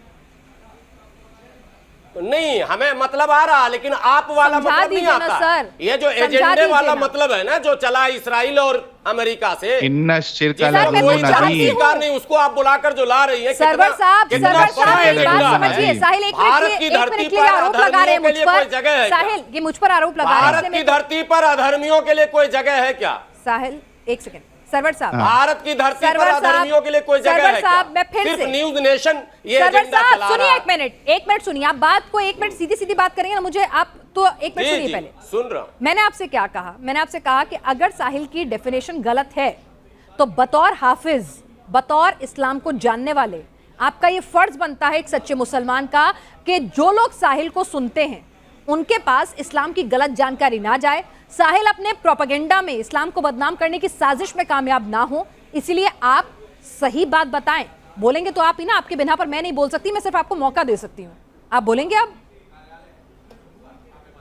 2 महीने बता रहा हूं जी बिल्कुल, 2 महीने बता रहा हूं। दुनिया का 99% लोग इस पर माने एग्री होगा। एक तो सत्य का इनकार करने वाला काफिर है, सुन लीजिए। दूसरे, एक जो इन्होंने कहा अकॉर्डिंग टू इस्लाम, एक ईश्वरवाद का इनकार करने वाला। अब साहिल बताएं, एक ईश्वरवाद का इनकार करने वाला कौन कौन है? हिंदू है जो मूर्ति पूजा एक करता है। ईश्वरवाद, क्या हिंदू एक ईश्वर को नहीं मानता? एक मिनट, मूर्ति एक नहीं, एक मिनट ये हिंदू एक ईश्वर को नहीं मानता क्या? हाफिज साहब मेरी मूर्ति बात का सुनिए। जिक्र ही नहीं मुझे- काफिर में। नहीं, मेरी बात सुनिए ना। मूर्ति का जिक्र नहीं है मेरे बच्चे, मेरे उस्ताद। अरे नहीं, मूर्ति देखिए, जबरदस्ती तुम हिंदू मुस्लिम क्यों फैला रहे हो? नाराज हो रहे जो हैं मूर्ति, जो हाफिज मूर्ति साहब, किस स्कूल में तुमको आप पढ़ा दिया जज्बाती हो गया? रहे हैं। काफिर के माने नादान के बच्चे तुम हो। तुम हिंदू आप मुस्लिम का जज्बाती एजेंडा हो लेकर गए बैठे हो ना, वो नहीं हाफिज चलेगा साहब, इस देश आप में। हमारे इसका प्यारे भारत नाम है भाई बाबू हैं। मेरे साहिल। आप प्यारे एक्स मुस्लिम भाई हैं लेकर मेरे। घूमो, ये जो जर्मनी से आए हो, जर्मन हाफिज चले जी, जाओगे। आप जज्बाती हो रहे हैं। आप बता मुझे दे सिर्फ रहा हूं, इतना ये जवाब चक्कर दे छोड़ दो, दीजिए किसी धर्म में कि चले जो जाओ, मूर्ति कल्याण हो पूजा जाएगा जो तुम्हारा। किसी भी धर्म में हाफिज चले जाओ, साहब- तुम कल्याण हो हाफिज जाएगा। साहब जो मूर्ति जाओ। पूजा करता है वो काफिर है क्या नहीं है, इस्लाम में सिर्फ नहीं इतना जाओ, कोई जवाब बात दे नहीं दीजिए। है। अच्छा ठीक किसी है। धर्म में चले जाओ भाई। साहिल, इस चौराहे जो पर क्यों मूर्ति खड़े? पूजा अरे करता है, सरवर वो साहब, काफिर सरवर है क्या साहब, नहीं मुझे है? एक बात एक बता दीजिए। ईश्वरवाद का एक जो सेकंड, इनकार एक करेगा, वो सेकंड, काफिर। एक सेकंड, ठीक है, एक सेकंड। एक ईश्वरवाद को ठीक सारा है, हिंदू सरवर मानता, साहब, सारा मुसलमान सरवर साहब, मानता, सारा सरवर ईसाई साहब, मानता, सरवर सारा साहब, सिख सरवर मानता। साहब, सरवर साहब, अगर कोई भी हिंदू, सिख, ईसाई, जैन, बौद्ध, कोई भी दुनिया में ना मूर्ति जाने पूजा। कितने इल्म होंगे, कितने दीन होंगे, अगर वो मूर्ति पूजा करता है, बुत पुरस्ती करता है, तो क्या वो इस्लाम की नजर में काफिर हो जाएगा? सीधा जवाब देंगे नो। नहीं मौलाना, हाँ? देख लेना। वो काफिर नहीं है, वो मुशरिक नहीं, है। मुशरिक क्या होता है? अरे जवाब दे तो रहा हूँ। हाँ दे काफिर रहे, के सीधा अलग जवाब माने, दिया। मुशरिक के साहिल अलग, वो रेस्पेक्ट के उन्होंने मुशरिक है। सीधा जवाब दिया। मुशरिक है, वो मुशरिक क्या काफिर होता है? नहीं है, वो मुशरिक है। मुशरिक क्या होता है? मुशरिक क्या होता है? मुशरिक जहन्नम में जाएगा कि नहीं जाएगा? अच्छा एक सेकंड, साहिल उनसे पूछ लेते हैं, मुशरिक क्या होता है सरवर साहब? यानी कि हिंदू काफिर नहीं, मुशरिक हैं, तो मुशरिक क्या होता है ये नहीं, बता दीजिए। मुशरिक जो, अब मेरी बात सुनिए, पूरा सेंटेंस पूरा करूं। हाँ करिए करिए। मुशरिक कहते हैं ईश्वर की शक्ति के बराबर किसी और की शक्ति को लाकर खड़ा कर देना। जैसे प्रधानमंत्री दो नहीं हो सकते, मोदी जी के सामने किसी और को जबरदस्ती आप प्रधानमंत्री मानिएगा तो देशद्रोही हो जाइएगा। वैसे एक ईश्वरवाद को चैलेंज करने वाले को मुशरिक कहते हैं। एक सेकंड, तो हिंदू मुशरिक हैं क्योंकि वो हमको धर्म की जुबान में, सुनिए सिर्फ ना, इस्लाम नहीं, मैं इस्लाम दुनिया की बात की कर रही हूँ। सारी सुनिए ना, धर्म की बाकी जुबान धर्मों में का छोड़ दीजिए, वो रखिए, कल अपराधी आप होता अपने है। का देखिए पहले। मैं क्या और पूछ मैं रही हूँ? सारे धर्म की बात कर रहा हूँ मत करिए ना, मैं तो इस्लाम सब की धर्म करिए, आप की बात इस्लाम की करता हूँ। नॉलेज पूरी रख लेंगे उतना ही मददगार होगा सबके लिए। नहीं, मैं सर, करता हूँ ना, मुझे आदत है, बीमारी है। बीमारी है ना, तो पहले एक बीमारी का इलाज कराइए, यानी कि पहले एक की नॉलेज पूरी रखिए। मास्टर ऑफ मतलब जैक ऑफ नहीं, ऑल, मैं मास्टर सारे ऑफ, धर्म की बात करता हूँ। भारत धर्म प्रधान है, हिंदू, मुस्लिम, सिख, ईसाई, जैन, पारसी सब रहते हैं भारत में। बहुत अच्छी बात सबकी है। बात होनी अच्छा, पिनाश चाहिए। जी, एक की क्यों? एक पिनाश सेकंड, जी, साहिल, एक सेकंड, बस एक इनसे सवाल क्लोज कर लूं मैं। सरवर साहब, तो हिंदू मुशरिक है क्योंकि भाई हिंदू की नजर में तो शिव भी हैं, ब्रह्मा भी हैं, विष्णु भी हैं, दुर्गा जी भी हैं और मूर्ति पूजा भी है, तो क्या हिंदू मुशरिक है?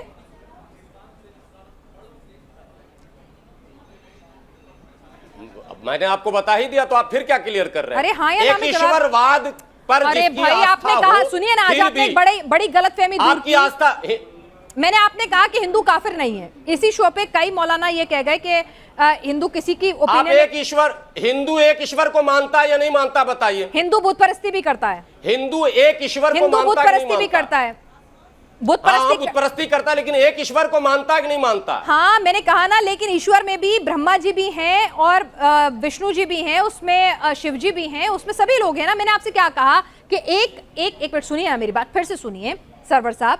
क्या कोई भी शख्स, हिंदू छोड़ दीजिए, कोई भी धर्म जो बुत परस्ती में यकीन करता हो वो क्या मुशरिक कहलाएगा? और मुशरिक होना क्या अल्लाह की नजर में गलत है? वो इस्लाम की सबसे बड़ा नजर में गुनाह उसे है। मुशरिक कहते हैं कुरान की भाषा में। ठीक है, और क्या मुशरिक होना अल्लाह की नजर में, इस्लाम की नजर में गलत और है? शिर्क गुनाह अजीम है जी। यानी मैं अगर मूर्ति पूजा, एक गलत सेकंड, है, एक सेकंड, गुनाह भी है, बहुत यानी सबसे बड़ा गुनाह। साहिल एक सेकंड, अगर मैं बतौर हिंदू मूर्ति पूजा करती हूँ तो मैं मुशरिक हूँ? सबसे बड़े गुनहगार हो आप। सही कह रही हूँ सरवर साहब, मैं मुशरिक हूँ? आप क्योंकि मैं worst murti of puja creature करती हो हूँ। पिनाश जी। यस यस पिनाश जी मैं आप मुशरिक हूँ। बदतरीन मखलूक है। मैं मुशरिक हूँ तो मेरे लिए और अल्लाह की नजर में मैं अच्छी नहीं हूँ। बदतरीन मुशरिक मखलूक हूँ। है पिनाश जी, बदतरीन मखलूक। भाई कुरान, आप अल्लाह की नजर में कुरान बदतरीन डंके की मखलूक है, चोट पर वर्स्ट कह ऑफ रहा, क्रिएचर। आप अपने ऊपर क्यों ले रहे हैं? जो भी चूहा बिल्ली, किसी का नाम चूहा मेरा क्या बिल्ली, मतलब गधा, था, कोई भी घोड़ा, हिंदू, सुअर, कोई सबसे भी बदतरीन सिख, मखलूक कोई है। भी ईसाई, कोई भी धर्म को मानने वाला जो बुत परस्ती करता है फिर मुशरिक है। अब आप आई ना हिंदू पर, अभी तो अरे आप कह रही नहीं। थी मैं इस्लाम से हटूंगी अरे नहीं। मैंने कहा ना, मैंने क्या अब कहा? आप आई ना हिंदू पर, अरे मैं जान भाई रहा मैंने था क्या कि कहा? मैं आएंगे। क्योंकि इस्लाम पर ही इस्लाम हूँ। कहता है, मैं इस्लाम इस्लाम पर ही हूँ। इनको- मैंने पूछा कि हाँ। इस्लाम की नजर में, फिर से सुनिए, कान खोल के सुनिए सवाल। इस्लाम मैंने नहीं हिंदू पूछा को कि नहीं इस्लाम कहता, हिंदुओं के पूरी बारे में दुनिया क्या को कहता है। संबोधन करता कुरान। सुनिए कुरान सरवर गुलाम साहब, सरवर के उसमें बाप का हिंदू नहीं है क्या नहीं? हाफिज सरवर साहब, गुलाम हिंदू मैंने- गुलाम included है सरवर क्या के नहीं बाप का उसमें? कुरान नहीं है, पूरी हाफिज सरवर दुनिया को साहब। संबोधन कर रहा है। हाफिज सरवर साहब, तो मैंने आपसे मूर्ति सवाल पूजक किया। है ना उसमें ईश्वर भी। का एक आदेश है, सेकंड। गुलाम सरवर हाफिज के बाप सरवर का नहीं साहब, है। मैंने आपसे सवाल ये पूछा था कि इस्लाम की नजर में हिंदू क्या है। मैंने आपसे इस्लाम सवाल में पूछा था भारत कि के इस्लाम की मुसलमानों नजर नहीं है में, पूजने वाला। सरवर साहब वो सुन कब्रों पर नहीं लीजिए, जाता सरवर है। साहब सुन लीजिए, मैंने आपको सुना। मैंने सवाल ये नहीं पूछा था कि इस्लाम की नजर में हिंदू कौन है, मैंने आपसे सवाल पूछा था कि इस्लाम की नजर में बुत परस्त कौन है। आपने कहा मुशरिक है। मैंने कहा अल्लाह की नजर में मुशरिक अच्छे नहीं है, आपने कहा नहीं अच्छे नहीं है। यही तो समझ रही हूँ ना। अब मुशरिक के एग्जाम्पल्स मांगूंगी तो फिर उसमें हिंदू भी आ सकते हैं, हिंदू आ बौद्ध भी आ जाएगा। सकते हैं, जैनी भी आ सकते हैं, बहुत सारे आ सकते हैं। मैंने स्पेसिफिक हिंदू की बात नहीं की थी। सभी ठीक है, है। क्रिश्चियन भी आजकल कर रहे हैं, मुसलमानों की आधी आबादी उसी में आ रही है। अरे ये जो मजारों पर जा रहे हैं, आप अगर इस सर बात झुकाया को- वहां जाकर, ये अच्छा, सब मुशरिक है अच्छा, और मुशरिक अच्छा। के लिए टेक दिया मुशरिक उनको, और अल्लाह को उनको मुशरिक देने पसंद वाला नहीं मान है। लिया। अच्छा, अल्लाह को मुशरिक पसंद नहीं है। तो वो बदतरीन मखलूक है यार पिनाश जी। मैं बदतरीन कितने मखलूक बार क्या कह होता रहा है, हूँ, ये साहिल? पूछिए कि पिनाश जी जो है वो अल्लाह के नजदीक बदतरीन मखलूक में से है क्या नहीं है, ये सवाल करिए आप। सरवर साहब जवाब दीजिए। पिनाश जी मूर्ति पूजा ये कहाँ करती पर है, पिनाश जी क्या का नाम अल्लाह आ के गया कुरान नजदीक में? ये बदतरीन मखलूक में है क्या नहीं है? एक शख्स, चलिए मेरा नाम भी छोड़ अरे दीजिए, एक तुम शख्स जो रोटी बुत वोटी परस्ती खाते हो करता या है। उस्ताद की भूखे आ गए हो?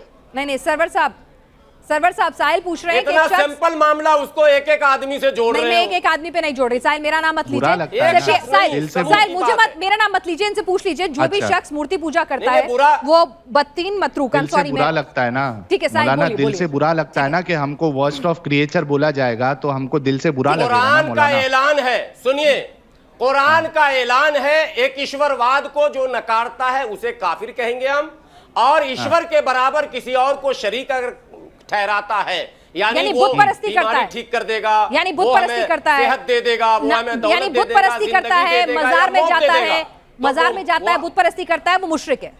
यस यस यस, और बदतरीन जो मखलूक भी है वो, खुदा के है ना? खुदाई के बराबर, और यानी ईश्वर बदतरीन के बराबर I'm sorry, किसी साहिल, को भी बदतरीन- मानेगा वो मुशरिक है। बदतरीन जो भी- मखलूक, वर्स्ट ऑफ ABCD क्रिएचर। बदतरीन Worst मखलूक of का मतलब creature। क्या होता है सरवर साहब? ये कह रहे हैं कि वो लोग जो बुत परस्ती करते हैं, मजार में जाते हैं, वो बदतरीन वो मखलूक है। साहिल साहब आपको बता देंगे, आपको नहीं पता वो मतलब? साहिल साहब बता बदतरीन देंगे, वो मखलूक का कुरान बहुत मतलब पढ़ रहे हैं बताइए आज। ना आपको जरा। नहीं पता? एक मिनट सरवर हमें साहब, सब आपने पता, तो आपको कुरान भी पता कंठस्थ है। है, आप बता दीजिए ना। साहिल साहब आपको गलत भी सलत पता बताएंगे, है। साहिल साहब गलत बताएंगे ना, वो नहीं, इस्लाम को बदनाम करेंगे, इस्लाम आपको छोड़ भी चुके हैं। पता है। अरे इस्लाम को बदनाम करेंगे, वो इस्लाम छोड़ चुके हैं, आप सही मतलब बताइए। बदतरीन मखलूक का मतलब अरे बता ये छोड़ दीजिए के नहीं आए हैं, हाँ। इनका कॉन्ट्रैक्ट है, जितने दिन का उतने दिन रहेंगे, फिर तौबा करके वापस आएंगे। अच्छा वापस आ जाएंगे, ठीक है। सरवर साहब चलिए, इनका आपने तो तो तौबा नहीं कॉन्ट्रैक्ट है करी। ना साहब, सरवर अगर साहब इस्लाम आप को ही बता छोड़ते तो दीजिए, हिंदुत्व में जाते। बदतरीन मखलूक का मतलब क्या होता है? ये मतलब क्या होता है? ये लफ्ज तो ABCD पढ़ने वाला 5वीं का अरे बच्चा भी मुझे नहीं जानता है। आता। मैं जैसे आपने इतनी ईमानदारी से कहा, जो जैसे आपने तमाम इतनी मखलूक- ईमानदारी से कहा कि आपको हदीसें नहीं आती, उतनी ईमानदारी से मैं कह रही हूँ मुझे नहीं पता। मैंने क्या कहा? बदतरीन कुरान कह रहा है मखलूक- तो अरे मैंने कहा कि जितनी ईमानदारी से गुलाम आपने कहा, सरवर की मैंने कोई आपकी राय ईमानदारी नहीं है से व्यक्ति प्रेरणा का। लेते हुए कह रही कुरान हूँ कह रहा। कि मुझे बदतरीन मखलूक का मतलब नहीं पता, कृपया करके बता दीजिए।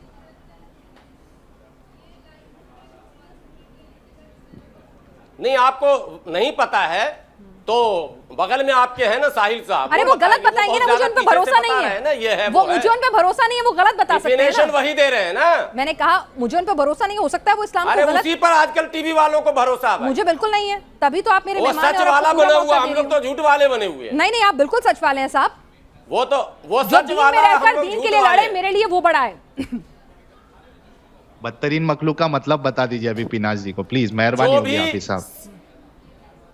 जो भी सच के साथ खड़ा होगा, सत्य के साथ खड़ा होगा, वो कभी भी इस तरह की हरकत नहीं करेगा। अरे इस बात को बदतरीन हमेशा मखलूक का ज़हन में मतलब रखने बता का। दीजिए ना, कितने और बार पूछा सत्य पिनाश क्या जी है? ने। ये बदतरीन मखलूक का मतलब नहीं तुमको पता है तो आ जाओ, मैं ट्यूशन पढ़ा देता हूँ। मुझे पढ़ा दो, मैं बदतरीन पूछ रही मखलूक का हूँ। मतलब पता नहीं, अभी तो आप मुझे बड़ी बता दो, मैं तिलावत पूछ कर रहे रही थे हूँ। अरबी।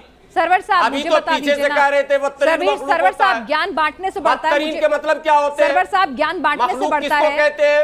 सरवर साहब ज्ञान बांटने से बढ़ता है, आप बता दीजिए ना। अरे बता क्या दीजिए, आप कहेंगे सूरज क्या मतलब होता है, उसका सन मतलब होता है, फिर कहेंगे उसको पानी का क्या मतलब होता है, उसका जल होता है। कोई बात हुई आपको? ठीक है, चलिए आप मत जो बताइए। अक्ल के मामले में सबसे पीछे है उसको कहेंगे, जो अक्ल के मामले में सबसे पीछे है। ठीक है, बदतरीन मखलूक, ठीक है। और जो बुत परस्त है वो अच्छा, अक्ल के मामले जो में सच को न पहचान पाए, जो सच को न समझ पाए, ठीक है। सच्चाई सामने हो, जिसके सामने हो आंधी आती है, इन्हें पता नहीं, जलजला आता है, इन्हें पता नहीं, आपके ऊपर भी लगता है साहिल, एक आरोप दुनिया का कोई डॉक्टर नहीं समझ पाता, कार्यक्रम को पैदा क्लोज होते हैं, करूं। मरते हैं। सरवर साहब मैं कार्यक्रम को क्लोज करूं उससे पहले एक बड़ी बात मैं यहाँ पर आप ही की बात रख रही हूँ। इससे ज्यादा क्या होगा? सरवर जो साहब सामने बिस्किट हो बोले हम नहीं समझ पा रहे, मौलाना ब्रेक सामने लगाओ, फल हो बोले मैं नहीं समझ पा रहा हूँ। सरवर साहब मैं आप ही की बात रख रही हूँ, मौलाना ब्रेक आप ही की बात, ब्रेक क्या लगाएंगे? इससे बड़ा बदतरीन कौन हो सकता है? आप ही के मन की बात रख रही हूँ, आप ही के मन इसके की बात। मायने और क्या समझने? अरे ये जज्बाती हो गया मौलाना, अभी ब्रेक नहीं लगाएंगे। मैं आप सारी सच्चाई सामने कह रहे, नहीं मान रहा हूँ, बारिश हो रही नहीं मान रहा हूँ। सरवर साहब मैं एक मिनट आप ही के मन की बात रख रही हूँ, शायद आपको ये सवाल मेरा पसंद आए। जी साहिल, ये सवाल मेरे जहन में जी। भी आता है, बहुत सारे दर्शक जब YouTube पे हमारा ये प्रोग्राम देखते हैं वो भी सवाल उठाते हैं, और बहुत सारे हमारे मौलाना मौलवी जो आते हैं कार्यक्रम में, जो आलिम होते हैं, वो भी कहते हैं कि जब आपने इस्लाम छोड़ दिया उसके बाद अपने नाम के आगे एक्स मुस्लिम लगाना जरूरी क्यों है? आप सीधे सीधे ये भी बोल सकते हैं कि भाई मैं एथियस्ट हूँ, मैं नास्तिक हूँ। उन्हें आपकी मंशा में, जिस तरह से आप अपना चैनल पे, अपने YouTube चैनल पे या अपनी जानकारी में इस्लाम की सारी नेगेटिविटीज बताते हैं, तो उनको लगता है कि आपने सिर्फ इस्लाम छोड़ा नहीं बल्कि आपने इस्लाम के खिलाफ एक पूरी मुहिम चला दी है इस्लाम को बदनाम करने की। भाई आपकी निजी सोच थी ना कि आप इस्लाम छोड़ना चाहते हैं, ये आपकी निजी इंटरप्रिटेशन थी इस्लाम बदनाम की। कहीं कुछ हो नहीं रहा, सुनिए ना सरवर साहब, लेकिन इस तरह से एक धर्म को लेकर ये पूरी मुहिम चलाना, ये आपका प्रोपेगेंडा का हिस्सा है, आप पे ऊपर आरोप लगते हैं। और एक्स मुस्लिम क्यों लिखते हैं? लिखिए एथिस्ट।